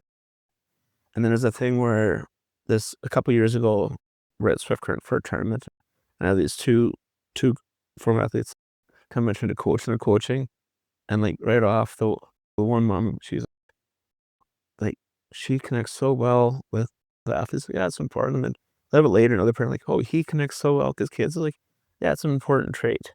Absolutely. If there's no connection, it's really hard to buy in, isn't there? But yeah. So it's the thing that connect is, oh, it's important, but that's the it factor. So it's a thing. They actually surveyed athletes that medaled at they surveyed athletes that consistently they surveyed athletes of coaches that consistently put athletes on the podium at the Olympics and Worlds, and the one intrinsic factor they all had was the ability to connect with athletes. It was not potential. That was the one. So I was like, oh, okay, that's for these young assistants I was helping. I was like, oh, you guys got it. You have the ability to connect. You're already ahead of those. So when I heard that, and then it was Jenner. She's the national hockey coach, she's captain for the ladies female hockey. There's a great interview of her, and she says, if I have a coach preference of a coach who's like really technically good, or one that ability to connect, they said they have to have a certain ability of that everybody says the one I want to play for is one that I connect with. And the ability to connect with people, it's really easy. Be truthful, honest, genuine, and care about them as an individual. Like, genuinely, that's it. Yeah. And that's why when I'm traveling lots of times, I feel like, how do you I'll just be me. Yeah, you've had some travel. It's some crazy traveling. Yeah, you had some great experience. Yes. But you always had that ability. Like, I remember meeting you, I don't know if we met in university or no, it was actually Utonia summer ice hockey. like that floor hockey, the roller hockey? Yeah, the roller hockey. So you and I met. Yeah, it was that summer because me and Jackson, we were over there playing hockey. Or was it Rural? Yeah, it was Ryan Jackson. Okay. Yeah, so that's how, because he was dating the Hayes girl at the time, and we were over there. Greenan was over there playing Utonia and the ball hockeyers. Was there, I think. I can't remember like with it, but yeah. So that's how the first time I said, "Oh, you're going to Volcake." Oh, he's going to. Yeah, so that's the first time I met you. I wasn't sure where it was. Yeah, no, that's where it was. It was the summer hockey in Utonia and the green Gophers. I think you remember that because you had a green Gophers. That's right. Yeah. Kenny, we're doing Spelling helmet. I can't. Yeah, I didn't know if we met in university. No, that I met. Yeah, I remember exactly the street dance afterwards. Really? It was a street dance. Interesting. Because I didn't know. It's crazy how you can remember stuff of useless knowledge, but I remember that moment. I just assumed the Texas. Yeah. You were No, the Facebook King. No, it was the old Etonia. That is Etonia, because I was hanging with the Wilsons and that there too. So, like Kim was there. Yeah, with Darcy and that. It was him and Jackson were good friends. Yeah, Interesting. and that's the reason. That's the thing. Like, as soon as you put an upfront or facade, you create distance between people. Yeah. But as soon as that's why, like, in that course I took, we had to send out surveys to our athletes, but I did my alumni and my alumni parents, my alumni and my current athletes and current parents. And then one of the results of one of the surveys, it's one of two, I just don't know which one it was, but she was like, tells me the truth even when I don't want to hear it. And my mentor coach for this program, she's like, that's awesome. But that's how you build that connection. Yeah. And out there, so it's the thing, if you have that facade, it creates distance. So you have to, you have to be willing to say, you can say stuff at the same meetings. Hey, let's go make love, or F, or whatever. That's a big difference. How it's very still, or it's like also something difficult. How you handle it. You can go with soft gloves. You still tell them the truth. You're gonna take a hammer and put it on our head. It's like, okay, that needs work. We need work. Or you go, that sucks. So as a coach, like, that sucks. Yeah, I'm being truthful, but There's better. That's okay. We just gotta spend some time, do a little more work. Yeah, and so that's the thing, being that truthful with them, being genuine, and that if you put a facade, it creates distance. And so actually on Sunday, because I have this really bad habit, I was telling you, so every year when our athletes graduate grade 12, they have to do a speech for everybody at the end or end of the year or whatever. Yeah. So it's always comes up, just one more time for the 500th time. That's what it is. It's so awesome. The athlete that's training for Canada Games that chooses dress, you're lying to me. Because every time you say one more, then we do 18, 15, 20 more. Because we're trying to get such a high level of excellence, we need the precision. So like, they're nitpicking, we're finding those gaps. And also I was like, okay, she's correct. Interesting. I'm creating distance. So Monday's practice, I was like, okay. So I changed up how we're doing stuff. And I was also over coaching, because we just focused on one athlete, because that's one that's going possibly go to the games and that. So you have a tendency to over coach. And that there's this guy that came that was helping out, where he's new, so kind of philosophies that trying to learn. So he's trying to throw a whole bunch. He's so excited to be coaching. He's going to be a phenomenal coach. But he's throwing so much stuff out. The girl's just, we just taking the garden hose and just cranking it in her face, but it's a 3-inch garden hose. It sounds good. There'll be a couple of drops, but what you want to do at this stage is just turn the tap on, little sip like this. So I was over coaching. So then so last night at practice, I was like, okay, this is what I'm going to do. You're going to do the same move 3 times. No, and after the second move, you can say what you think you need to work on. I can't say, I can say after the third time, you can ask your training partner after the second if they see anything, and then they can comment, or after the third, they can comment if they have anything to add. And so we should do this. And let's just sit back and this is zero talk. So then she'd sit there, but also it made her learn how to self-correct. Because a lot of time you'll see with athletes, they're always like, oh, how was that, coach? How was that, coach? How was that, coach? So it made her, and pretty much every time we're going to do one more afterwards. So she'd be like this, and I'd watch and see if I had anything else or what she recognized. And then, okay, let's make this little adjustment here and here. Okay. And pretty much every time we just did one more, it's check mark, let's move to the next. So it actually was way more effective practice, way more efficient, and also taught the athlete how to learn how to self-correct. So she'd make one self-correction and then you'd move. It could be 5 things, but Yeah. Right now, she's executing at a very high level. Like every move that she's doing is very high level, but we just made a slight little twist. And it was fun because the girl that came back, she went to college down in the States, and so she came back and just little tweaks. She'd be like, oh, here, this little setup, if we just do this. So we just players, so we made like massive gains in practice. It was like, that's what it's fun. Okay, that was really good before. Now you level. Now you're like 3 stories higher. Like it was just a slight little change that her training partner recognized, and we just played and adjusted. So it's stuff like that where I was over coaching. And it's a thing, like every sport, there's 3 to 5 key points to doing that thing successfully. For serving a volleyball, there's 3 to 5 key points. Let's you focus on. And so so the neighbor girl, she had the record for, I think, discus in Western Canada, and she was struggling the next year. And so her dad's like, can you come over? And like the sports science part, like the mental aspect. And I really love it. I was very lucky. One year we had an old sports psychologist come out. He's like probably 72 at the time. He changed how I coached. Like, he was so good. So I learned lots of just that aspect from him. And then lots of just from learning and screwing up and then learning how to adjust. But yeah, so You have self-awareness, right? yeah, it's just always reflecting. Yeah.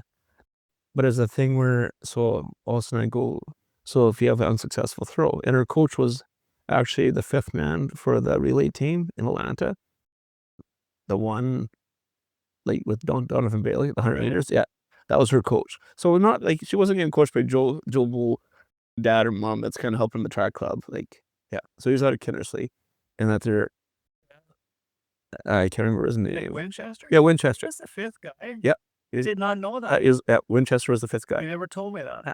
Chester Johnson. Yeah. I love that guy. Yeah. He's a great guy. Yeah, and that they're, yeah. So all of a sudden I said, well, if you have an unsuccessful, I just throw harder. Is that going to build consistency? If I throw my discus harder, I'm taking the coin, flip it. You want consistency. Okay. So then I was like, okay, you're sitting there. Okay, how are you gonna? I was like, okay, so you tell me what are 3 to 5 key points, and it's got to be under 5. Okay. So over that, it gets too complicated. Okay, so 3 to 5 key points. So then she's like, okay, the step, like she kind of walked her way through it, and that. So then every time she can throw, it's okay. It's over here. Okay, was it 1, 2? Oh, the 4th. My angle of my hand, my thumb needs to be at 60 degrees instead of 30 or whatever it is. Like, that's a little, because the higher level you are, it's a little precision. It's still the same fundamentals. But then she'd be able to self-correct. And the next time throw is like, okay, she made the correction for number 4. But it's actually now it's number 2. That was the biggest gap. You just keep narrowing. Sometimes it might be 5, 1, and that you just keep narrowing that stuff. So there's the gap just keeps. So now there's always room for. There's always going to be a chance for error. But if your error is only this much, you're going to throw a lot of successful throws, and also throw it faster, more explosively, longer, because you're doing it technically right. So do I understand correctly? You work on one thing at a time? Whatever that gap is, Biggest gap. it's the same as athlete. Like, And you worry about the next biggest. yeah. So the very next time you go and do it, okay, it was number 2. I got to correct that. Is what, like, I remember I was working with a girl. I think she was probably on the juniors. Yeah, I think she was on the national junior B team. I think, or not, whatever, the development team. I think she was on the B of the juvenile or of the junior program in Canada for downhill skiing, and she'd be phenomenal. And then she'd always crash off the last gate to the finish line. Like, these is part of the whole thing. Really?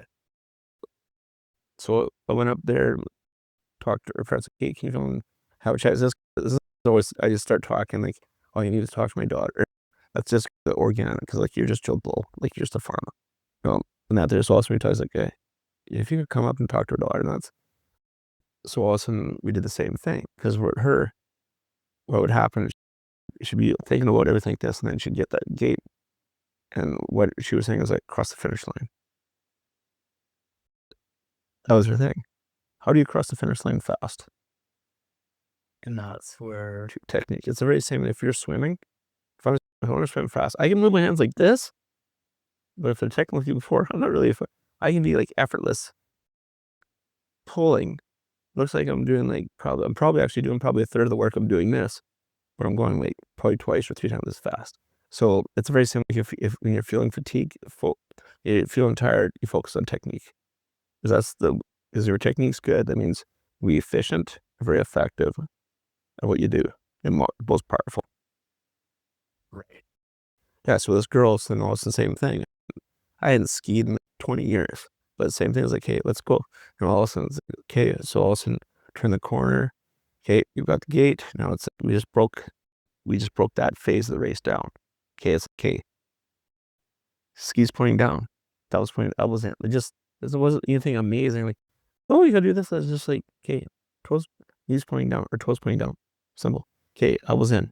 This just the 3 or 5, but they do that. Just focusing on the prize and not the the process. Because all of a sudden, like, so I got to get there, and then all of a sudden this hand flops up, but it's okay. Turn the corner. It's like, okay, tuck, knees down, elbows in, whatever they were. I'm definitely not a skier by any means, but that was the thing. Then so every time she raced, but we actually broke up the race in multiple spots. So we did the gate, and we did corners. Then we did through the air. So we broke the race up into those 3 to 5 key points of each segment of a race. Because it's like you have the gate. Because if you have a horrible gate, the rest of it doesn't really matter. So we started up there. What are the 3 to 5 key points there? Okay, now you're there. Now you're gliding. That's your next phase of skiing. So what's the 3 to 5 points to be in to give your best chance to be successful? Okay, now you got to do a corner. Okay, what are the 3 to 5 key points to that? Okay, and now you're hitting air. Okay, what's the 3 to 5 key points? Okay, now you're down the bottom. Okay, now it's the finish line. What are 3 to 5 key points? And it doesn't matter if you're serving volleyball, taking a snapshot in hockey, it's all the same. It's 3 to 5 key points.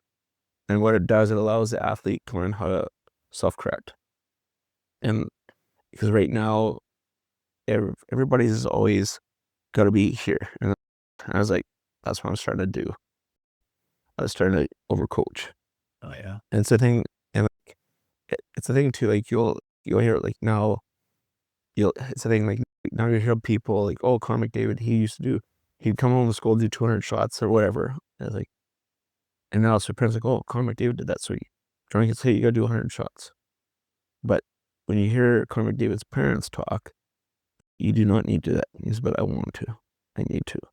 He made the choice. He made the choice. Yeah. And that, so it's a thing where, but with that, because I remember I was at her friend's place and it was July and the mom's like to their daughter, do you take your 100 shots today? I could tell it was becoming a job for her. Oh yeah. But what you want to do is you want the opportunity available. So yeah, you're at the lake, there's a net, there's a stick there, a ball or puck, whatever. It's available. If you decide to go throw or shoot or pucks, good. Because that means there's passion. As soon as it attains something you're enjoying, as soon as it turns into a job, Yeah. then now it's work. Okay? Yeah, I've always made that distinction. What's work and what's a job? Yeah. And so that was what was happening. And so I went up talking to this girl. They had me come and talk to the girl. And I was like, the parents are loving me. Again, she's successful, but I think this is a job. It's kind of like you hear stories of guys working at, let's say it's the Lloydminster upgrader or whatever, or not upgrader, the Kelowna plant. These guys are 25 years, they hate their job. Because whereas other people, they got a job like, oh, today was awesome, we did this and this. What's excitement? Yeah, I've always felt that. So I know some people who seem to manage stress from my outside extremely well because I've never heard them complain about how busy they are, how much work they have to do. And the one individual is Brian Somerville. He's See, 25 things all over the place. and then, okay, we're busy. We got this, but now we're going to do this for the, empty out the rink or something, take the ice out. And there's a couple other individuals we know who are extremely busy, but you can never hear them complain how busy they are. But then I also know a lot of people at their jobs. I know a lot of people who do not enjoy it's their job. They don't enjoy it. It pays well enough. It's their best opportunity. They're not going to quit it But it drops everything else in life down. But how do you like? You must make good money. You must like doing what you do. Nah, that's a job. Really, it's a long time. That's a long time. I'm willing. I've done that a few years in my life, and and if you have one aspect, it's going to drag everything down. Something that's really good, it can pull something up. So if you're going 8 hours of your day, so a third of your day or whatever, in an environment that sucks, that you hate being in, it's gonna take a lot of those other 8-hour shifts, whatever, to get that point, to pull those other ones up. Like, and it'll affect your personal life. Oh, it has to. Like, and that for me, some people are like, oh, I'm so stressed. For me, it's like I have busy times and busier times and slow times. That says like I've just got lots of things on the plate, but you make it work. Whereas other people, you enjoy what you do. yeah, I don't but know why you're stressed out. whereas you have other people, and you only control about what you can control. You waste zero time, and the stuff you can't control, you limit the impact it can have on you, on the negative. It's okay if we happen to we have no crop, or we get hailed. It's okay. We got crop insurance, so we got the best. Okay, I got hail insurance. If it happens, I'll be able to farm next year. Okay, if I didn't, then I might have a little stress, but I mitigated the amount of damage it can do. So after that, okay, if it happens, I prefer, especially this year if we finally have a crop for the first time in a long time. But that's the thing where if there's anything that you have under control, you limit the impact, the damage it can do. After that, and when that's limited, the impact it can do on you negatively, it is what it is. Just go keep breathing and going on. That was my coping skills when I was farming on my own in the early 2000s. And it'd be the end of May, first part of June. By the middle of June, I was convinced my crop was toast. Yeah. And I had to make the con. It was a survival mechanism, coping skill, really. So I could either choose to be all stressed out now, because I didn't know if I was putting the crop in next year. It's the year to year from it. Or I told myself there'll be enough time to worry about it this winter. I don't worry about it now. Because the guys at Lacadena, they've been super, super dry. This is the first year. Yeah. I think they had something of a crop last year, but the 7 years before that, it was brutal. I'm not sure they even got double digits. The vast majority, of those years. And when guys, I forget about drought. It's a great time. I got young kids. I was there at lots of time with the lake and spend with my kids. Like, if things are good, you're spraying, you're doing this and this. He says, if you're gonna have a drought, that's the best time. He's like, someone would be like, how are you guys? I'm spending lots of time with my kids. I only have one. I'm growing another crop. My kids only have one time. Yeah. I was like, someone would be like, and I'd be like, oh, it's just, yeah, there's bonuses. Like, no matter what, there's always bonuses. Some people, this is something I've just recently come to understand, that things happen for us, not to us. It's just identifying and what that is. Yeah, you can always find the positive. Sometimes you gotta dig really deep, and like, there's a little piece there. That's a sliver. There, that was the positive. Sometimes there's always a positive. If you focus on what matters, Yeah. which isn't money. Yeah. Like, at some point it's important, but it's not the most important thing. Yeah. And it's the thing. Sometimes it's just a great story. I won't say sometimes.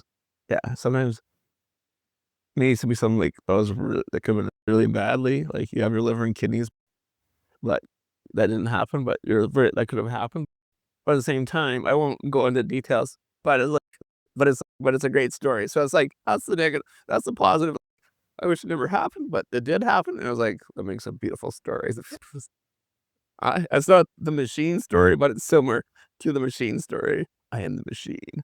You ever heard that one? I don't know. Oh, it was this guy rushing down the train. He's like, I am the machine. Oh, so they rob the cheese with the mafia. Like he's going to school there or some sting. It was Bird Kreitzer. I just So a few days ago. Yeah, so that's So my story's not quite that elaborate, but it still makes for a great story. Same country type of thing.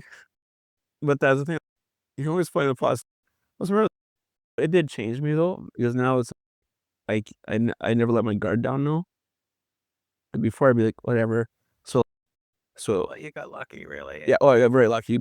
But it's a thing where, so like now, if there's certain people like Dean Erickson's around and Jeff Flagg, I'll drink and I'll be all right. I was like, whereas everybody else around, even like locally, it's like I always make sure I stay in control, because that was not a good experience. But we want to dodge it. It's a good story, but that's a private one. People are gonna wonder what that story is about now. Yeah. So, but that's the thing. You always find the positive. It's the same with your athletes. Yeah, it's the thing. Like when you talk about athlete, how the rest of the team is, and they're all worried about win. They just want to win. I said, their focus isn't the result. It happens. It doesn't happen. It's here or here. I didn't win. I suck. So what you want to focus on the performance. So I was like, for you, we're gonna go through the mindset you're gonna dominate your opponent. Okay, so that means you're gonna max out your effort and your execution. You do that, you'll be happy. Your parents will be happy. You win, you're successful, unsuccessful, and your parents will be happy because you maxed out your effort. And just go, there's nothing else the athlete can do, and you'll be happy with performance. And there's sometimes you can completely dominate somebody, and just a slight little glitch and boom. Like I remember Olympic trials in 2004. There was a girl. She was a 2 or 3 time world silver medalist, and in the weight class above. But for the females, they went from 8 classes down to 4. So she had to make the choice going up or down. So she went down. So she was the world silver medalist 2 or 3 years in a row. Okay, I mean she's went down to weight class below. So at that time it was best 2 or 3 at 6-0 there. So it beats girl easily in that. So it's kind of round robin, but because she was world medalist, she got the 4th in the bottom weight class. So the national championships before, number 1 ranked, number 2, number 3, and then everybody else was in the pool. That because she was world medalist, she got to go in the 4th spot. So everybody else ran out of the pool. It's single elimination, you're done. So she beats this girl 6-0. Next period, she's up 5-0. And there's like maybe 10 seconds left. And the girl is flat on her belly, and she's on top like this. And the girl does a kindergarten, hooks the elbows, rolls over, and pins her for 2 seconds. Her Olympics are gone. She wrestled phenomenal. Wrestled absolutely phenomenal. Yeah. And then that slight error. And either so now, but then she actually wound up going to Olympics the next cycle through. But that was one of those things where absolute hardship would have been crazy. And the girl from Saskatchewan, she was the number 1 ranked. And I remember at the trials, I was right behind her. And when this happened, she got her hands on her thighs. And all of a sudden, because this is the one girl that everybody else, they might be able to beat her once, but there's nobody else coming through could beat her twice. Like they might get lucky once. There's no way. This is the one girl, like, she's got the possibility. So she's sitting in her hands like this, and Russell just started trembling. She goes to her husband, like, oh, we got to go back to the hotel. Because she knows she's going to Olympics. Like, it was one of the greatest experiences. Like, I'm like the seat right behind. And I knew her very well. And yeah, but she was just like, because she knew, because she already qualified the sport, because she was third at Worlds that year before Olympics trials, or before Olympics. So then, yeah, so she already, because you have to, in order to even get a spot at Olympics for Canada, you have to be top 5 in the Worlds. And then if you're not in the top 5 at Worlds, then you have to wrestle off at Pan Ams and 2 gold out of North and South America. And then if you don't qualify your country out of it, then there's 2 other ranking tournaments. So every country that hasn't qualified yet, and there's 1 or 2 spots. So you got to win this tournament. If you don't win that one, you go this last one. And you have to win. It gets, yeah. So it's a thing where with her, even though she qualified the spot for Canada, this other girl didn't get upset when beating her. She wouldn't go. This other girl, if somebody would have beat her twice, and that she would have, she wouldn't have gone, even though she qualified the spot for Canada, she wouldn't go because she would have lost the trials. But then that girl would be automatically going into it. But it was one of the coolest experiences when you can see somebody say the Olympic dream in front, because it's just like exact spot I know up at Edmonton at Sherwood Park Center. Like it's like the spot I know exactly. There's, as you said, there's certain moments you remember. It's like for me, I just witnessed somebody that they just punched their ticket to the Olympics, and they hadn't even wrestled yet at the trials because they were number 1. But it was a very cool experience. That it was, yeah. Yeah, but that's. Let's gonna go. You talked about how you focus on excellence. We focus on winning. We just let it win, but life is really, it's about the journey to get there. And I recently became aware of this term. It's from strategic coach, but it's about measuring. We want to measure backwards, not forwards. How far will we come from? If we want to measure forward, we're never going to get toward winning. Yeah. That line, we'll keep moving that bar higher. We have to be content. We have to enjoy and appreciate where we've come from. Yeah, there's wrestling got a horrible saying I really dislike, and it's enjoy the grind. There's nothing about the word grind that sounds like this is going to be an enjoyable experience. Because it's great. Here's a hot stick like this. Oh, enjoy the grind. So for me, instead I say enjoy the climb. Enjoy the climb. Yeah. So climbing's hard, right? You're hiking, like what you do is but then you get to a certain point, you're going to climb that fourth peak over there. But you feel this point is like, hey, let's just stop, turn around. Oh my God, look how far we came. Yeah. And then you self-reflect going, oof, I was just walking. We're just walking up a mountain. Yeah. And look how much we accomplished. And it wasn't, and then you have some buddies with you. So, back to that teammates climb with the mountain. Yeah. So you sit back and, oof, okay, but we're still good. We can go to another level. You sit back and reflect. So, yeah, like the climbing the mountains and analogies that I really love for using. Yeah, the view gets better the higher up you Yeah. That and that, but you also have it gets greater, experience greater things. And it's the same with level, like you guys get provincially and also nationally, and then also now you're wrestling internationally or whatever sport it is you're doing. Also get that, it's oof, that was a pretty awesome experience. I got to wear the logo Team Canada. So it's stuff like that, but at the same time, like the girl, this will be the first time she'll have the opportunity to wear Team Saskatchewan because that's for 2 years even. Yeah, so it's a thing where she's like, how like this, like I said, I had the same experience when I was coaching U17 Pan Ams. I'm like, got there, like, oh yeah, like nobody even knows I even coach wrestling outside. Like what's the thing there? There's, I remember that old sports psychology says there's 1 billion people in China, they don't know who you are and they don't care who you are. But it's when I was coaching in the corner at Pan Ams, it was like, it's just a match. Level of precision, maybe a little bit higher up, but I'm just coaching a match. It's just, the only thing is the level of execution there. So I was like, it's just a match. If you go carry games, just a match. Go learn from it.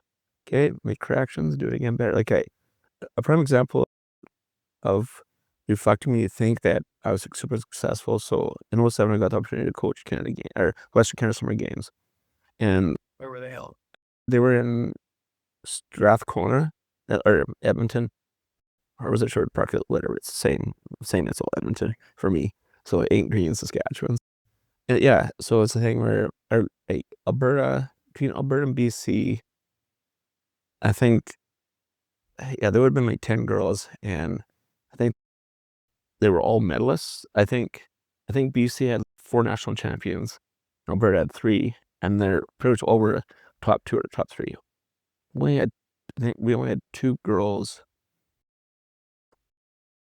that medaled, and our girls trained super hard like this, and what we put, because like for me, the old school, like the first time you're coaching, like you gotta do the old school. Like, we're Saskatchewan, we're gonna train harder than anybody else. So we worked every day, like hard. And it was the last week or so, and after all those athletes, they just went across the finish line. Is what was happening. Their development stopped, and so The other athletes. so okay. So they sprint and then all of a sudden their focus goes from getting better, growing development to cross the finish line. Okay.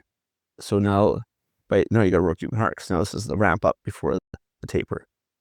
And so what happens, our girls actually wound up winning. They win the team title. Yes.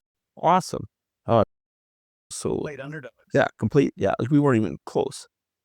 All girls wrestled phenomenal. But then when we go to nationals the next year, and they were in Saskatoon, we had 2 girls on the team go to nationals.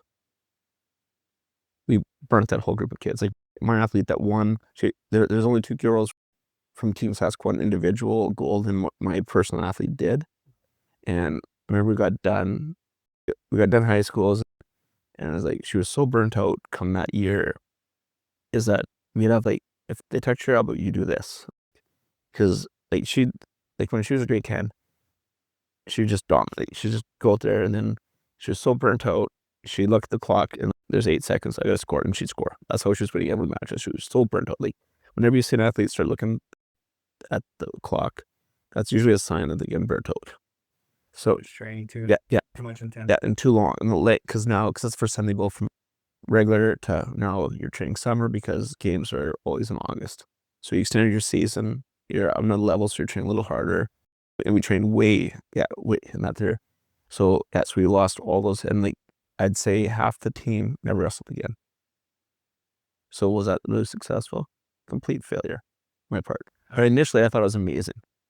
Yeah, one, I saw this in minor hockey all the time, and I've seen kids get benched in minor hockey, and they might win the league, whatever the hell that means in minor hockey, nothing. They might go to a couple rounds in provincials, very rarely to win, but the kids are sitting on the bench, and by the time they get to be bantam, they're done playing hockey. I've always considered, or began to consider, your success as a coach is if those kids come back and play next year. I don't know if that's maybe understable, Phil. No, but that's your goal, and that because as soon as you lose that opportunity, they're done the sport. But that's your opportunity. You lost your opportunity to make an impact on that kid's life. Yeah. And that's your job, to make them better. You're making an impact on them as it is. That is a negative one right now. Yeah. Yeah. So as a thing where and out of the two girls that did go, the only reason why they actually went to the games or to the nationals is because out of obligation towards their coach. They did not want to be there, but I have so much respect for my coach. That's why I'm here. They told me that. And my own athlete is like, you're not doing nationals. It was like, oh, just give her a couple weeks. No, she's done. So we even had a summer camp in Arrows, and she was helping me doing the siding of my house. And so she did every session, but if you asked her to this day, she was not at the camp. She did not do any of the fun stuff. She just showed up at the camp, but she was not there. In her mind, she took the whole summer off. But she did all, I wasn't there. She wouldn't eat with anybody. She just come to the session like there, but just to learn. But yeah, and that just, so then when I coached Canada Games in 2013, completely different approach. And it really, so I had a girl on the 09 team for Canada Games. And I was like, I don't really care what the rest of the team's doing. This is what we're going to do. We're just going to go, okay, you're going to take some time off after the trials there. Okay, June, we're just going to go once a week.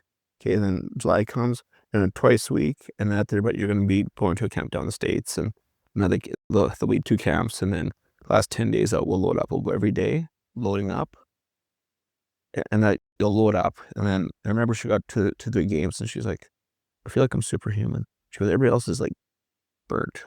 They're just trying to cross the finish line. They're just sick of it. And I feel like I got this energy. I'm like, my technique's so good and crisp, like all this. So then, okay, this is how. Then also you had opportunity to train for Pan Ams, and then also other athletes. And doing worlds for you train an athlete for worlds is like, it's not the typical program that it was like, oh, you gotta train like this. No, it's the thing. Like when you look at harvest, it's about a month and a half for harvest. When you get a month and a half in a day, the difference with how farmer looks going, I just want in the bin. I don't care how. Just get up to that point. You're like that first month and a half is like, okay, we got to make everything the very best. It's like you get to a point. So that's how I look at training now. It's like, so it's like if you start looking up way too fast, then what happens? You just want to cross the finish line. Sometimes less is more. Yeah, and but yeah, so it's a really different perspective of how. And then the girl that was coaching with me, or I was coaching with her in 2013 Canada Games, she was the assistant coach for the 09 team, and she saw the same impact. So we're like, this is what we're doing. This is where you want your girls to this.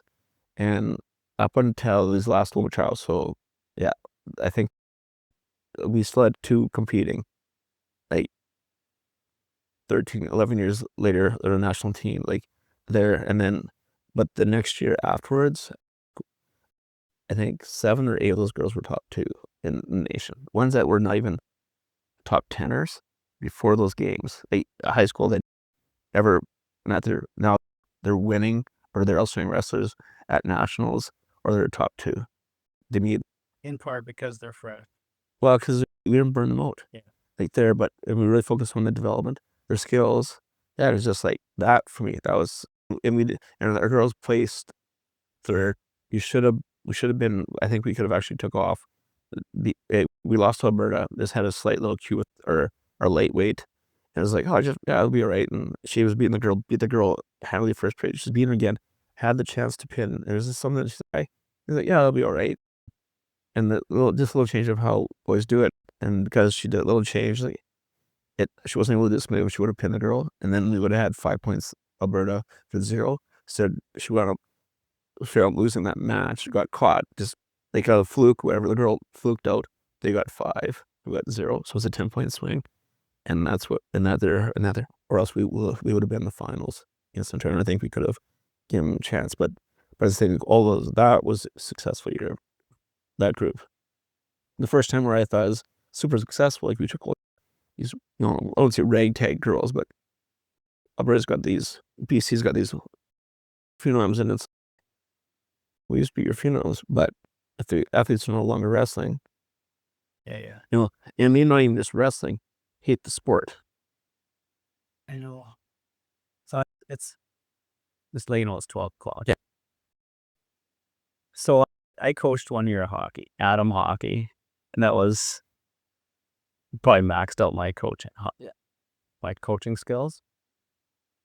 A few years later, Eli was still playing with Bantam, and they're playing mixed between Etonia and Eston at the team, and there was a scheduling conflict, and the coach couldn't be there, and so myself and 2 other guys who really limited hockey knowledge, despite playing it all my life, and we didn't know the coach we were filling in for. He's forgotten more about hockey than I ever go. So we're in this playing against this team, and this team was far better than us. And I didn't know what we're gonna do. Like, we had this ragtag team, might be. Anyways, so we went around the dressing room and asked each player what they can do, or what are they gonna do today? How can I win this game? And we had fun with it. The one kid threw his first body check. The backup goalie, who is the goalie, right? Yeah. He could either be a liability on the ice, but they had this big defenseman who could shoot the puck like they're crazy. His job is to watch that defenseman, don't let him get any shots. So he come back in every shit, get a big smile on his face because he did his job. It's throwing balls. That's his job, though. If I do this, he has an opportunity to be successful. We ended up winning that game, and it wasn't because it was some hockey strategy. Me too, but we really empowered those kids. The kid who threw his first body check came off the bench and just excited. I was encouraging him to body check, and he did. And that was only one game, and a chance that I had. We had a lot of fun with it. And the kids all played. Kids all played. Yeah, that's like when you're talking about kids riding the bench. Like when I started these coaching talks, I forget exactly how I quote it, but it's talking coaches. It's like, why do you do sport? And that's what I'll do. I'll have them rank. I'll go on who's stand up if you've won nationals in the A sport. Doesn't matter what it is. Okay, who's medal nationals? Okay, who's won the province? Who's medal provincials in any sport? Okay, who's won a league or a conference title? Okay, and then we'll go. So the ones that are still sitting down is like, okay, why did you play the sport, or why did you do sport? Like this, like friendship with people. I just love doing it, like this, all this stuff. So when we get to the top ones, it was the same thing, but nobody ever talks about the winning. Whereas our coaches were so focused on the winning, but they're like, it was like, I got to share a great experience with my friends. I got hang time. It was like growth, and it helped me in other aspects of life. But there was never anybody that ever says, I did the sport because I'm winning. Yeah. It was always, I got to play. So it's just playtime. Like I'm going to play. I got to hear from my buddies doing shitting like that. And it's a thing where, because I remember multiple times I've heard people say, so if their kid will be AA and their coaches, oh no, the ones that were here last year, they know how the power plate works like this, and they won't give those like that. It'll take them time to learn. Yeah. And so then what happens? Because they're like, they're gonna have some fall. Like the first time that first years come out there, they're gonna do there's odds of they're gonna be unsuccessful, but it gives them that opportunity to learn again. So then what happens a lot of times, you'll have the athlete, someone gets injured or something, or suspended, or concussions or whatever for hockey, and all of a sudden that's your star player, and he's out. But nobody else was playing. So now you got this massive gap from here to here. But if you're taking this other kid over here, putting him in that position, then it's, okay, he's going to be unsuccessful, probably the very start, very unsuccessful. but now he's get the opportunity to learn. Every shift he's got a chance to learn. And if it's focused on the growth and development, then all of a sudden there's still gonna be that gap. It's gonna be like, oh, you're just crazy, but if your gap from your worst to best is only this, that's a really hard team to play. Oh yeah. But lots of time, like, here's a star. Like, I'll use that's the thing. And one example I like using is with people if they have a job, and all of a sudden they start this job, and like they're not as skilled. Let's say Trent Klarenbach, I'm Russell Fersch. I'm not the greatest marketer in the world. Okay, but I'm gonna work hard. I'm working really hard, and okay, and then all of a sudden the first month comes, you get $10, and I get 3. I was like, okay, that's understandable. Like, you're way more experienced, more skilled, all this stuff, just like a hockey player, like this kid's. So also, okay, and not there. So the very same as a coach, going, okay, you're not as good, so you won't get as much play time. You're riding the bench most of the time, and so also, okay, at practice, I'm gonna work my butt off. Okay, same as the employee, they're working their butt off, putting extra time, whatever they can do to become better at their trade. So next month comes by, and after the star guy, he gets $11 or $12, and this other guy's thinking, you got that.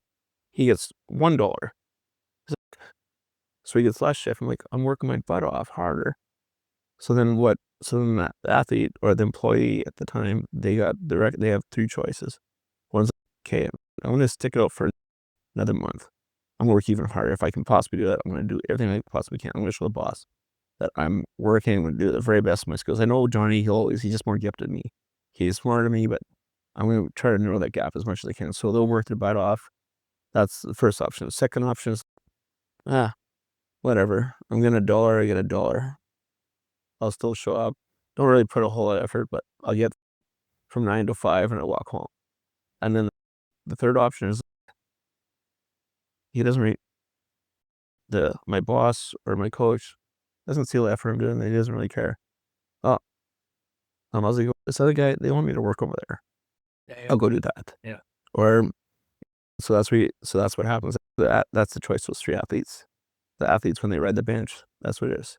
Because I remember a friend from college, he's like, this girl, and they're from a long ways away, and he's like, this girl, she doesn't, like, her mom's out, said that she's not playing, like, she doesn't put any work in. I was like, because she knows she can put as much work as she wants. She's riding the pine. So is there any enjoyment? Like, I remember they got me to come back and coach football, like, probably 5 years later. The guy that was coaching, he left and they didn't have anyway, so I came in. And it was, I can remember I got done, and they said, like, they're really kids that get a really good athletes, great 9-10s. Said, we try to practice, they just stick fort. They do stick forts on the football field. I'm like, what? No, he says they just had their 6 or 8 kids. They practiced, the rest of us just watched. Yeah. And it's, you're a stud. You grab the ball, you go this way, you go this way. That was it. Like, it was, yeah, and that there, and they were brutal. Like, technically, they were so bad. I remember the first practice, he had rain, so we're inside the gym, and our best players, holy, I learned more about football.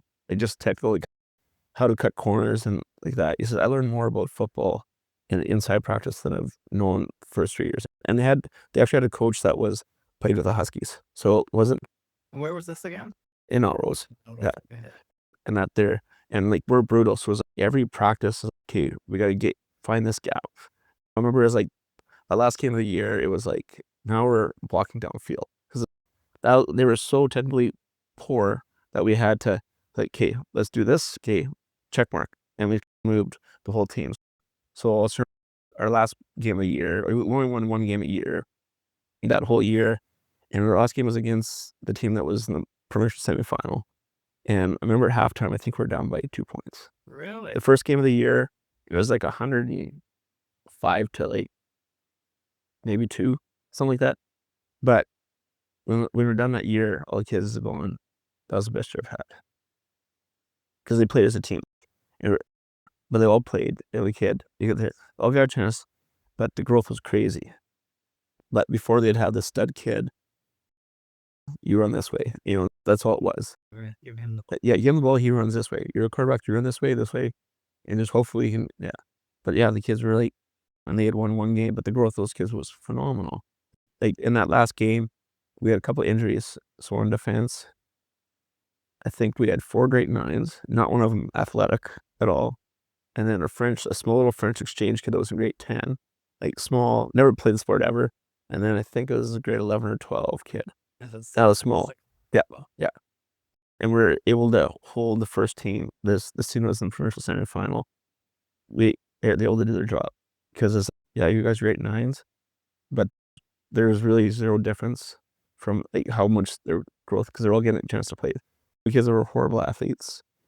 And we can, as coaches, we sometimes, because I remember one time I was coaching, and then this one kid, we were playing actually 20 and we won. And this guy comes up, who was actually my cousin. He's like, my buddy didn't play. I was like, holy crap. Because I've always played the kids, always. And this kid was not an athlete, bigger kid, but I knew every night he'd go and snap the ball for like an hour and a half. He deserved to play.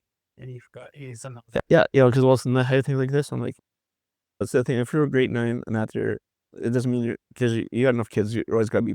They're not every kid's gonna be playing a whole lot. Let's say there's 100. Let's say there's 100 plays in a game. Yeah. You're grade 9. If you play 20 every game, all of a sudden you get to grade 20, and all of a sudden you're grade 10. Now you're 30, and then grade 11, 40, and then you have so much experience. You gain so much experience with it. But this kid deserved it. And I was just like, so after that, I made a mental note. Because before, kids would always be going through, and I was like, that'll never happen again. Because this kid was working his butt off, and I was like, it was not my intent. It was not my intent. There's lots of places after that. I was like, okay, made sure specific plays for every play so they all got in. And after that, and it was, because kids need to play, but that kid really earned it, because I knew he was on his bike, biking his butt off, getting in shape and taking the time snapping. And after he deserved to play. He absolutely deserved to play. And it was a complete failure on my part. With it. So, in that, because it was not my intent, where some feel like we're just going to play these ones. And it's also, too, especially when you get to high school sports, especially football is probably the worst. It's like grade 9, 10s you practice. It's grade 9, 10, and you might get dressed, but you don't play it now. Especially when you get to the bigger centers. You get to the bigger centers, you're grade 9, 10. You don't play, you just practice.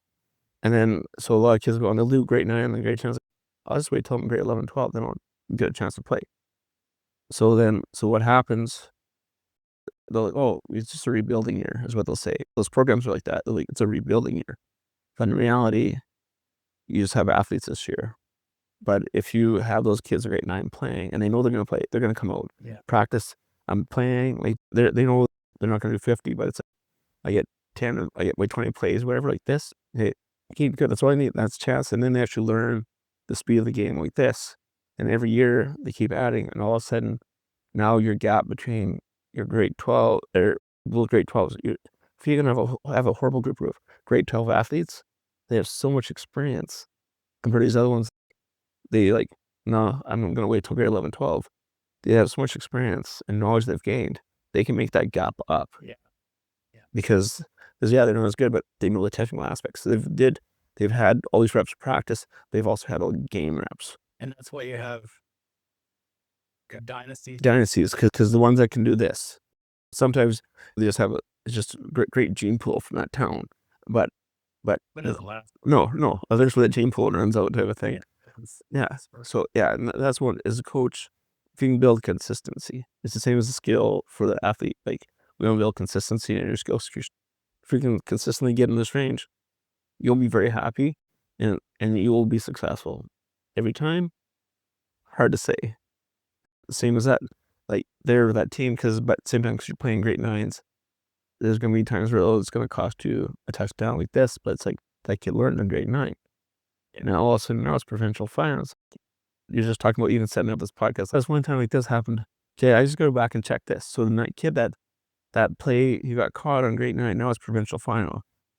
And then all of a sudden that play comes. It's like, I remember. This is how I have to do this. Right. Put him, cover, knock the ball down. Okay, now we're provincial champions. Where if that kid didn't get on the play, so now it's provincial final. Same plays happens. He would have did exactly what he would have did as that grade 9, and they got touched and they lose the game. And that's what's as a coach, you have to be willing to lose, to experience failure. It's just important skills. That's great. Yeah, it's a fertilizer.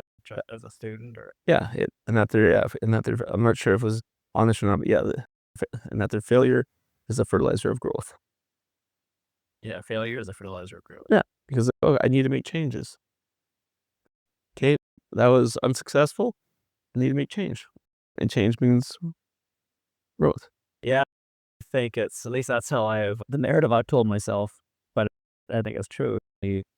When I hear someone tell me a story, I'm more interested in knowing what they experienced, what they overcame, Yeah. what they learned from it, how they applied it going forward. Yeah. And that's more interesting to me than the story that they're just successful. Because I know that success very rarely comes without any hiccups.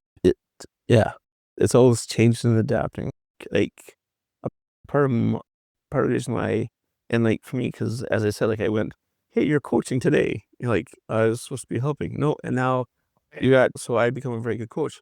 I just learn, put myself in positions to, man, I may fail at this, but I may be super successful. Maybe I was successful. Okay, that was successful. Okay, that was definitely unsuccessful. Okay, but make those changes. Okay, so next time in the opportunity, there, I was successful. Or maybe partially successful, made some gains, but was still short of the goal. So it's like, okay, that's all right. Now, what do I need to make more changes? Narrow those gaps. It's all about narrowing the gaps of what you have to do. So I guess it's probably my biggest takeaway is everybody's worried about what do you do really good. That's the easy part. It's the stuff that are going to be negatives. Those are the stuff you want to narrow, is those gaps. Is that You're 1% better. yeah. And a lot of it's correcting from the bottom up. Is everybody thinks you're like here, but what I want is narrow the bottom up. Get this here.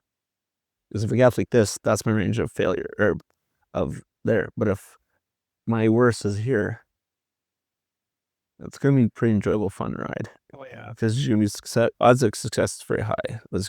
Success is never guaranteed. Well, success is closing that gap. Yeah. Really. Yeah, and but you want to give yourself the best opportunity to be successful. Yeah. Pretty simple things. So How much time? a little bit. A little bit. Yeah. I'll ask you. I got two questions I want to ask you. Okay. Yeah, I'll try to frame it properly here.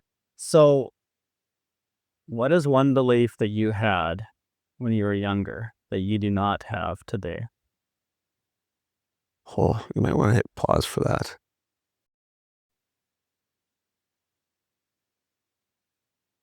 To be honest with you, there really isn't anything. Like, a lot of it, I'm kind of a twin to my dad, even though my dad was 50 years old. Learned like a lot of wisdom because he went through the 30s. He was born 24, an immigrant from Hungary, and out there. So yeah, so you just kind of learn that history, but it's always about character.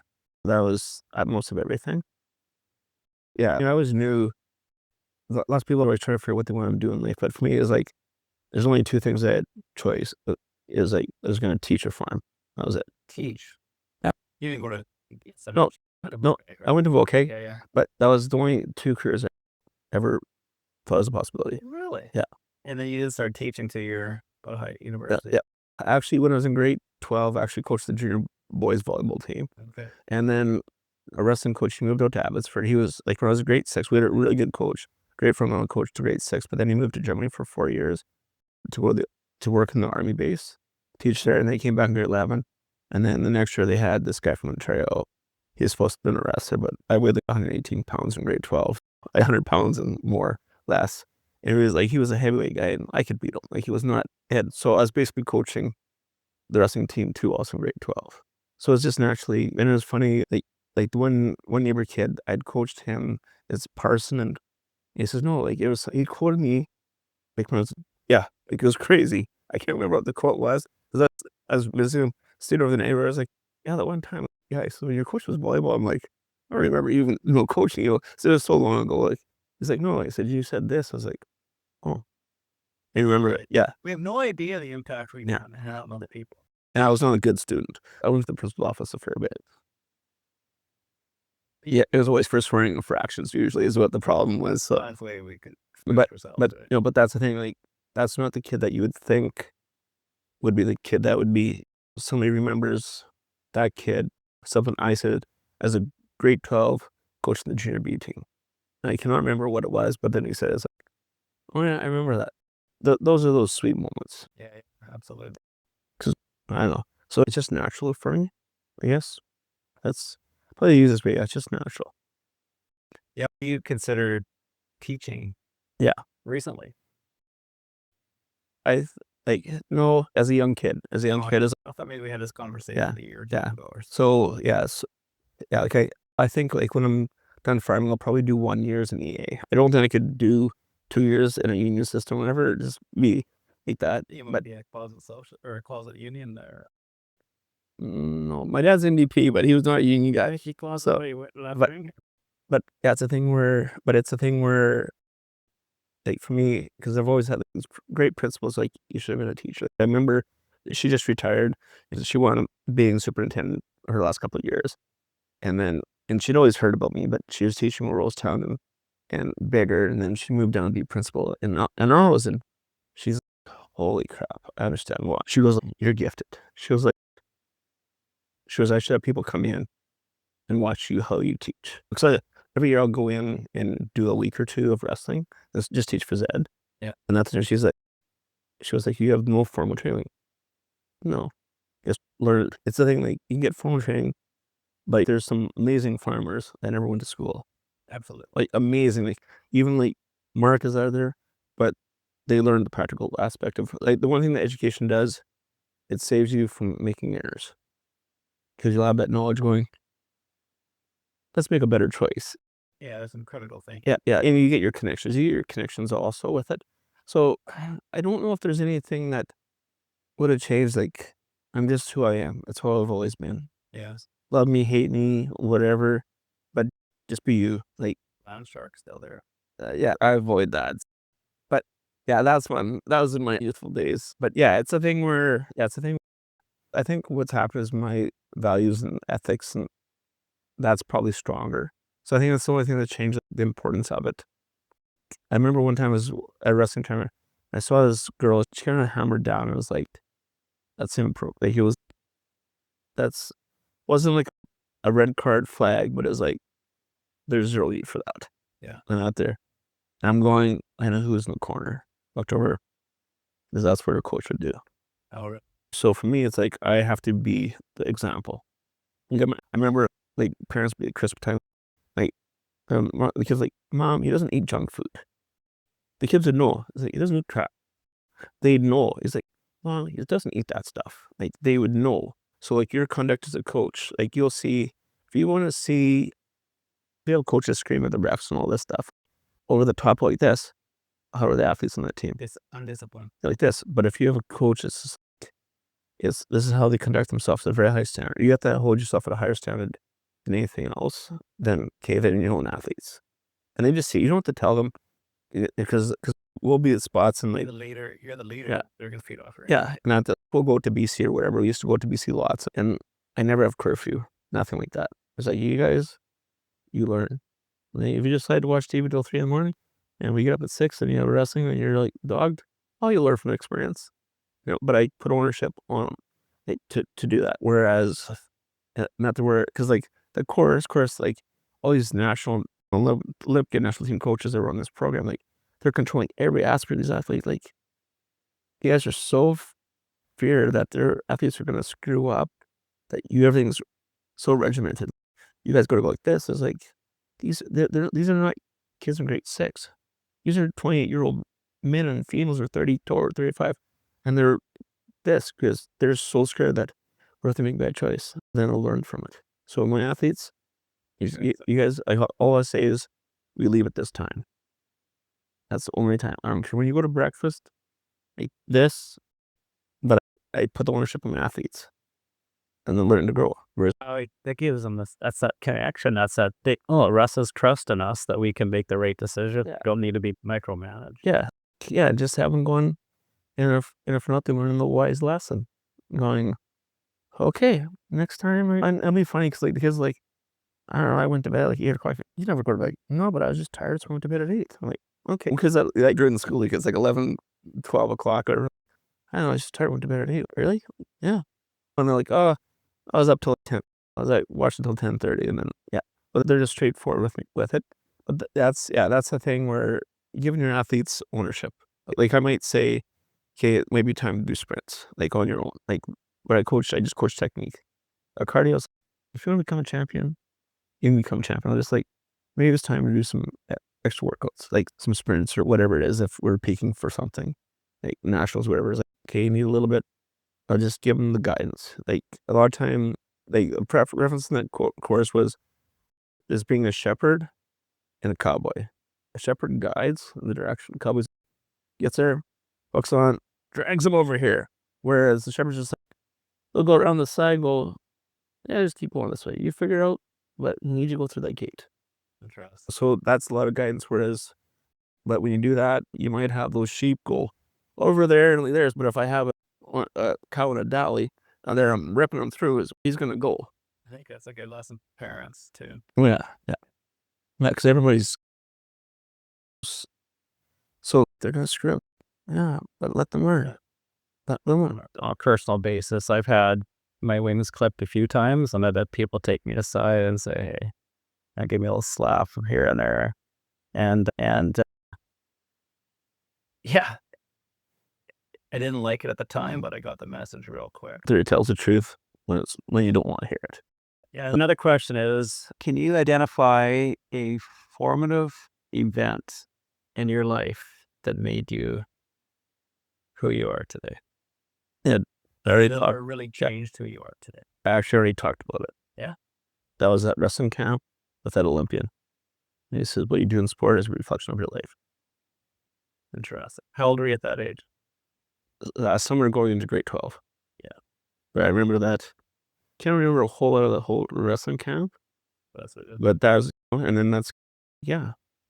So that's why, and that's how I do my gap analysis. Okay, if the kid, if they, like, that's your initial one is those 5 key success. So if work ethic is the issue, now you have to teach this kid the importance of work ethic and what the benefit that does. Okay, sometimes you need to figure out a way to get passion. Sometimes it's that focus, attention to detail and focus. Because you can do everything there, but if you're so generalized that because the higher levels you up, the more precise you need to be. That's where the attention to detail focus is. Sometimes, like with marketing, how you analysis stuff, it's, oh, it's close enough. Like I'd be more like, oh yeah, it's good enough. And you're like, okay, no, see, there's little details, and that's the difference between being decent and being successful. So that's that's my first gap is if there's anything in those 5 things. Because like my brother, he was probably the best tradesperson I've ever met in my life. The best Tradesperson. Okay. Like anything, like absolutely any trade that guy can do, and like, a phenomenal job.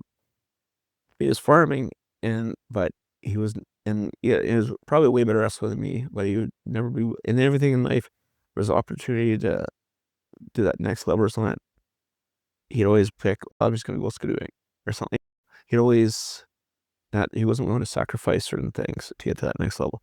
For me, at times, I think I'm willing to sacrifice too much. That's what I would say, because all of a sudden it's just, like, all of a sudden, like right now, all of a sudden we get that call Wednesday. Okay, the number 1 got injured.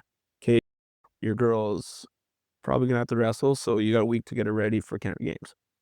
Okay, and like that night, I was like, okay, we're all done. I'm going to head off, go to Cinnaboya, loop around, go up to walk. Like there, I was like, okay, it's all done. Okay, now focus is here, drop everything. The farm, I'll still do stuff on the farm, but it's like everything drops. You've left harvest early. I only did that one time. Okay. Now I always leave 2 days after harvest. I learned that experience. But you had some commitments and. So the year my dad died, because he never went back to Hungary. Okay. And it was like, there's a later harvest, and that there's 2013, and they're just typical farm. You're on the side of the dirt gravel road, and you're visiting with the neighbors. Like, I like to go to Eastern Europe. And I'd never really traveled because I just been so focused on coaching and farming. And then he goes, go home and bucket. I'm like, what if I'm not done? Don't worry about it. We'll combine it or somebody else will. So I went home and I bucked it. Like, and because I said, my derm's still grass green. Don't worry about it. Just go home and bucket. Pretty good friends. So, yeah. So I go home bucket and that there. So go, and when it's time to leave, I still have 700 acre left to combine. And the guy that I was talking to, his dad was like 70, probably 75 at the time, probably closer to 80. Probably would have been all 75, 80-ish. And he's like, just go enjoy it. As soon as you leave here, just go enjoy it. And so what happened, so I had 7 years. So this kid that had been working for me for 6 years, he came out, he was going to ag, came out, and another kid I coached football. They went combine. The neighbor said he woke up to take a pee at 4 in the morning. Those are still combining. Yeah. Wow. I don't do those. It's like I was saying, like there's two types of people that work in the dark, hookers and thieves, and not me either. And that they're, yeah, but these kids, they didn't have to do that, but they're like, said they were working at 4 in the morning. They want to get my derm done. So then another neighbor, I'd helped him. The radio was going to come, and I was caught up. So I helped him with his limbs. So he was like, okay, I'll take care of your mustard. And there's another neighbor, they had expanded, and they're like, I think we should probably get a second comment. Like, my comment just sitting there. Just go use it. Like, I'm not going here. So then they took care of all my contingency. That kid came back out, and nobody charged me a cent. Well, yeah, those are great friends. That's just being a good person. Yeah, you paid it forward, I'm sure. So, Russ, do you do any speaking, or have you written a book yet? Or so that's the thing. Like these posts, and I've always had friends that people are fairly, I'd say, very successful coaches and teachers. Like, you need to write a book, and I was like, and out there, and then all of a sudden it was like you start doing presentations. So I'm slowly starting to do it, but part of it, that's why I had taken that advanced coaching diploma, because you're a small town coach. You coach in a town of 500. What am I going to learn? If I was an Olympian, if I was an Olympian, I'd be like, oh yeah, I'm going to come. They may have zero value to actually give, and so then, okay, now I got that piece that I can also say what I've accomplished. A small little crap hole, if you want to call it that. The expert's always in the next town over, or the yeah, and you'll see lots. There's one lady, she was up at Moorman Saskatchewan, amazing physio, and she moved back, and when she was up here coaching, but now she's there. Your voice doesn't matter. I know. And she's a phenomenal coach. What about using social media? So what's happening is, because that's kind of my goal retirement wise, is to do this coaching talk. So it's slowly starting to happen. Like, but it's just growing organically. I feel like this, and you just talk random talk, and that's why it's always with that skier. It happened to be at a funeral. We're just talking like, oh, yeah, can you come up? And so all of a sudden, here, and then, so that's kind of but I have to grow it organically. So it's going to be a slower process. And the base thing is, I know, like Quick Dick McDick, if you see a show 5 years from ago, it's the same show. Yeah, so I did one in Alrose last year for the hockey, and then all of a sudden, hey, can you do another one this year? So it's okay. And then Outlook's gonna get me in the fall, and I did one up to Foam Lake, did a talk out at Foam Lake this spring, and then a friend from college, Ed Schaefer, Fat Ed. Yeah. So we're just talking about crop production show, and his girl's a good volleyball player, and he's like, I really want you to come up and do a talk to our volleyball girls. Like, okay, so it's kind of like the rest was like cramming to get in, and every time I do a talk, it's an opportunity for me to learn. Yeah. So these girls, because like now, I'm from this small town, so you play so many sports. That's how it was. Now they specialize. Like, I just do volleyball. They do volleyball. They might do one other sport for a small segment, but the vast majority, it's like they understand volleyball. So after this feedback, and surveys are phenomenal things. Surveys are. You get survey after each presentation. Yeah. And you always get a little piece of nugget. And with them, is we don't understand, is they're so narrow to what they have. So it's okay. So now we got to make sure. Not through that. It's the thing where I have to make sure that they can understand the concepts of that, even though they may not. I'm using so many. Like, I'll use an analogy from when I played hockey, or maybe a golf thing, or maybe it's a ball thing, or volleyball, whatever. It doesn't really matter. I mean, it's a wrestling thing. Could just be walking down the street or walking up a mountain. I'll use all this, but I have to make sure that the audience I'm talking to, they're able to understand those concepts. So every time I've learned. How do you do your survey? Do you hand it out? No, just like Google survey, Google Notes. So you send it to the organizer, and so boom, they fire it off, and then and so that's one of those. So the organizer disperse it to the attendees. So just email, boom, they fire it off, and then And it's great because it's anonymous, so I have no clue who it is. So they're feel free, and that was like that's those little things like that I learned from the coaching course because we had these surveys. I'm gonna get you to show me that. Yeah, it's Google Forms. and it's phenomenal. Like the knowledge that you get you can find out going, I am on the right path. And so I'm like, oh, never really thought about that. And so those surveys, just little things, because without feedback, you think I did an amazing job. Oh, okay, it was really good, but I missed. There's a spot that I failed. Yeah.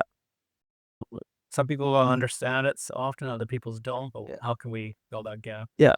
And then, but if you have where they're coming from, it's because that was something other ones that never came up, and all of a sudden it's like, I was like, okay, that's a huge learning moment for me, and that without feedback, and it's the very same. Like I remember first time I was coaching an athlete for Pan Am's, we went to Calgary to train. They had the top. So it was grade 1911 age group, but the top grade 12 in Canada was in Calgary. So we're gonna go train with her that's how we're gonna prove for Pan Am's in Brazil. So we go there and out there, and in Calgary they've had 2 Olympic gold medalists. So these kids go through this all the time. Major center, they always have athletes go to worlds and medaling at worlds and stuff like that. So it's just normal. So for me, it's just like we're gonna learning. But I remember them, and Japan's always out there in Korea and out there training, and they're like, holy, your relationship with your athlete is so much different. It's just, you see the Japanese like athletes, they don't look at their coach. You need to do this, they're like, and they're like, they'll take a stick and whack, hit them or slap or whatever is that they'll do. Yeah, he said that's how it's done. Like, they don't even look at their coach. He says, we can look at our coach, but we never ever question them. And out there, and they said, look at her, she's questioning you. They're like, yeah, I want her to. That's all right, because I have to give rationale why you need to be doing this. They have to believe. It's not there, but it's a thing where I can't just say, just shut up and do it because I'm the coach. Yeah. So with her, with that, she's always questioning. Like, I have to have a rationale of why we're doing this. But it's also a chance to learn. Like one of the really, so for me, wrestling was the only one I ever got nervous for. It could be provincial final hockey, no problems. Wrestling, I couldn't get into a gym. I'd like morning breakfast good, and as soon as I was close enough to actually touch the building on the outside, I touched the wall and puke. And then before every match, I have a puke pail. That's how it was when I wrestled. Really? And when I coached, it was the same thing, exact same thing. I'd have a puke pail because when I'd be trying even puking, and so this one girl, we're in the final of the junior husky tournament. So. And that there, and she loses, and it's actually the eventual gold it's actually the eventual gold final later that year at nationals. But she loses this girl, and I'm like, you're so good, you train so hard, you're so technically good, and then I don't understand what's happening. And she goes, doesn't give me a whole lot of confidence when I look at my coach and he's dry heaving and puking. Like, yes, done. Never puke again. No, and so literally, it's literally a year later or 2 years later at nationals, this grandpa and Pete Comiskey, Scott Comiskey. Yeah, so it's Pete, and I'm coaching his granddaughter, and he's like, how do you keep so calm? I was like, because I have to be, because I was having a negative impact on my athlete. And it's a thing where if my athlete was not free to share that, I'd still be dry heaving puking. Absolutely. There's all of a sudden, we need yeah.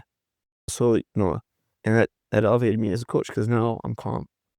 If you seem like always like this, like you see me just blah. I'm just a white vanilla ice cream. That's all I am. But that's the thing. So that's like people like, oh, your athletes talk back to you, or they're giving me information. Now, especially the programs or that hierarchy, that the hierarchy programs or like the military, you never ever question superior. Like, for me, we're equals. But I need that feedback because I'm a solo coach. So the only way I learn is from my athletes. And they got to question stuff like this. And I think that's the vast majority why I've grown as a coach, because I was getting feedback. Some people, they said, like, it's a little too blunt. Whatever, I can handle it. But that feedback from my athletes, that's the reason why. Because if not, it's a missed opportunity. is that ability to connect with people and your athletes, is there a strong correlation from growing up in a small community? I think some of it is. Yeah, actually, I would say yes, because the city, you can put a facade of on this image, and then really you're a scumbag. In a small town, you can do whatever you want. You're still a scumbag. Or yeah, You know your parents. yeah, they know you've seen little Johnny pick your nose in grade 2, or like that. And I know with this coaching course, all the other like that coaching course, the smallest town coach was a track coach from Red Deer, and he coached at Pan Am's. That was the smallest other program. So like everybody else in a major city, and they're like, that's very similar. Like, you guys, it's different, because we're talking about stuff. I was like, oh, values and ethics. Like, what my ethics are, everybody knows. Like, that's why nobody ever quit. I remember one time, one of my athletes kind of blew a gasket or whatever, and I remember the one dad says, they're like, Russell's not gonna be happy, because so they just knew. And there was like never, but it's a thing where everybody just knew our culture. Yeah. It's like they looked at one. That's not gonna be. We still approach that calmness with that kid there, but that was not our standard. And everybody knows my value.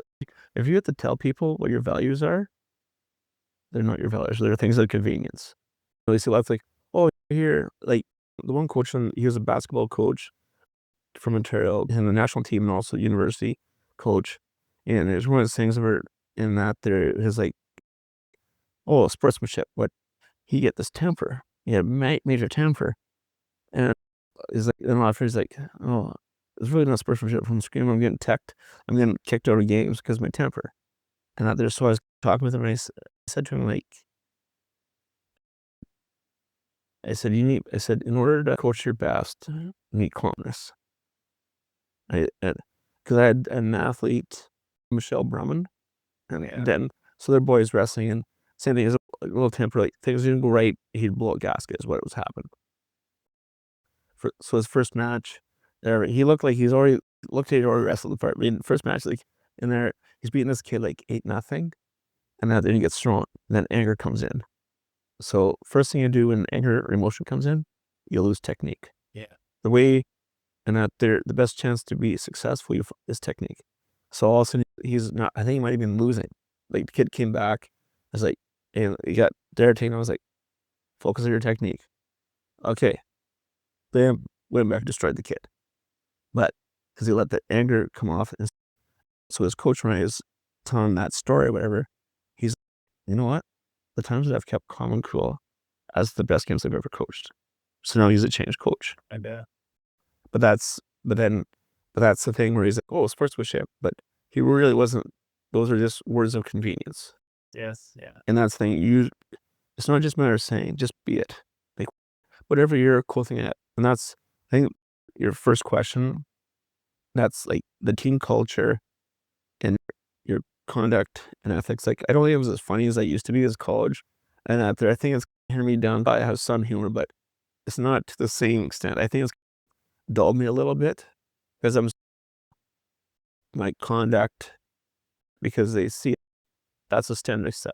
If I have to tell you how you need to act, okay, that means you weren't watching. I wasn't doing a good job of showing an example of how you just conduct yourself. Interesting. Some athletes, like people, like if I'm swearing from athletes, like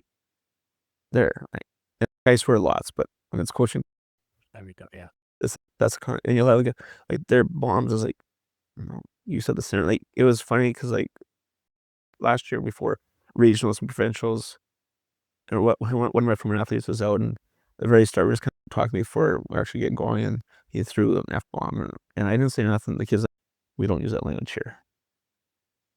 So they policed it. And that's part of the thing with the hierarchy.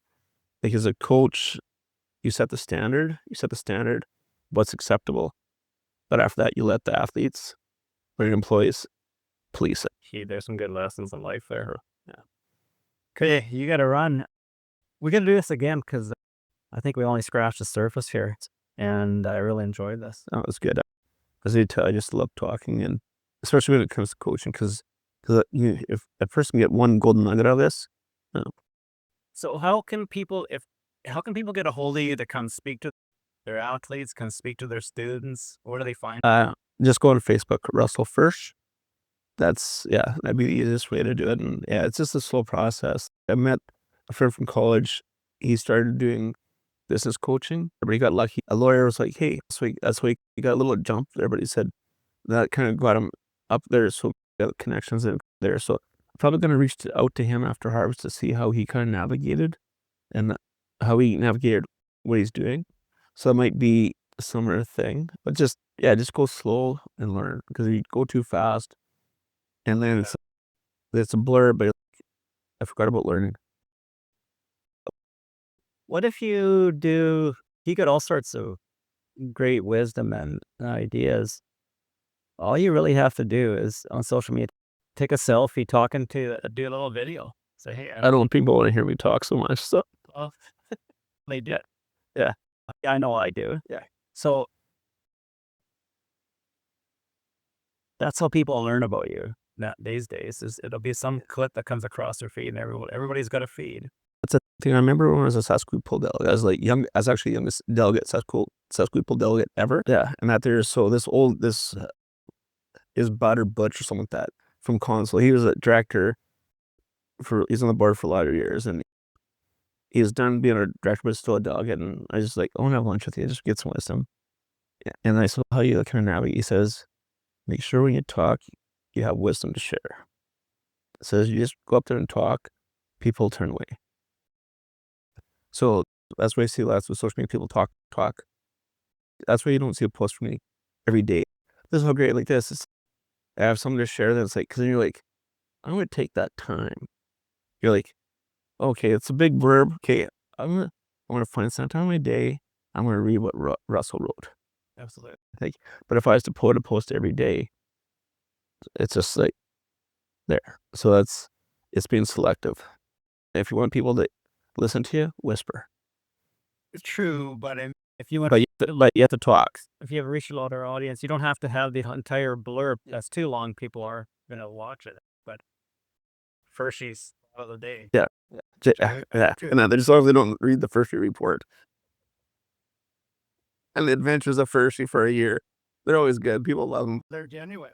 Oh, they're genuine. Like, I tell where I screw up and some things they did. See, that's the thing. I think you can have all the knowledge, but if people don't know who you are, it's the genuine people that people can relate to. Yeah, it's just being you. You keep away from being a facade. Yeah, and you touched on a few things. I think our programs changed in the last 30 years, but some of that stuff was who we were. That's all. Yeah, I don't think we need to really. Yeah, because I guess part of it, because my plan for being done farming, it's like, I'm just walking right now. And so I can get it to where maybe a slow job by the time I'm done farming in a couple of years. It's okay, now it's built. But in that time, but in that time period, I get a chance to learn. Because if you go too quickly, you don't have a time. Where if it's like, just live, because I know when I go back to Arrows the fall and do coaches and parents, and then I'll learn. And then maybe somebody sees me, hey, can you come up to Tisdale? Well, I actually got a friend, Yorton. He wants me to go talk to their ball. And it was just a thing where he randomly phoned me out of the blue. He was like, hey, we just talking. He's like, oh, we need to get you to come to talk to our ball association. And I love that organic growth, because then it's not about the title and image. Just like, oh, you actually have something to offer that's really different. And that's, so I'm all right with it going slow right now. Just walk and learn. But then when I'm done, getting close to the end of farming, then it's, okay, now I'm ready to do this. But I need to take time so I can evaluate and learn. Because if you start doing too many things, I remember I was buying a combine in the business. The guy said in business, you have three things in business. It's price, inventory, and service. Says you do two of those very well. You do them very well. If you try to do three, you're not in business. So right now, I'm coaching and I'm farming. If I try to get too much of this other one, I'm going to fail at all three. Yeah. So, but I have room to put a little bit in. And then as the farm goes down, this can go up. And then, okay, that's gone. Okay, now we can start there. So that's the thing. You spread yourself too thin, you start doing a crap job of everything. And right now I still love coaching after 27 years or whatever. I do. Like, the same week I left practice yesterday, I was ecstatic because I had the former athlete come in. It's just like, oh, was such a great practice. Yeah, it's easy. Yeah. It's effortless. Just had fun. And especially when see them grow, they see the girl, and for the training part that came in, she's like, anytime. She loved it too. And it wasn't, and there was lots of sweat. There was a tremendous amount of sweat. And trying to get that precision but it's an enjoyable experience. And that's what we want. That's It's effortless. what you want. Yeah, I talk too much. Thanks. Okay, this has been fun, and we're gonna do this again. 'Kay. Okay. I just gotta make sure I don't tell stories over again. To do a checklist. No, not this. We can talk other stuff. Okay. So thanks a lot, Trent. Yeah, you've had this is Great experience. fun.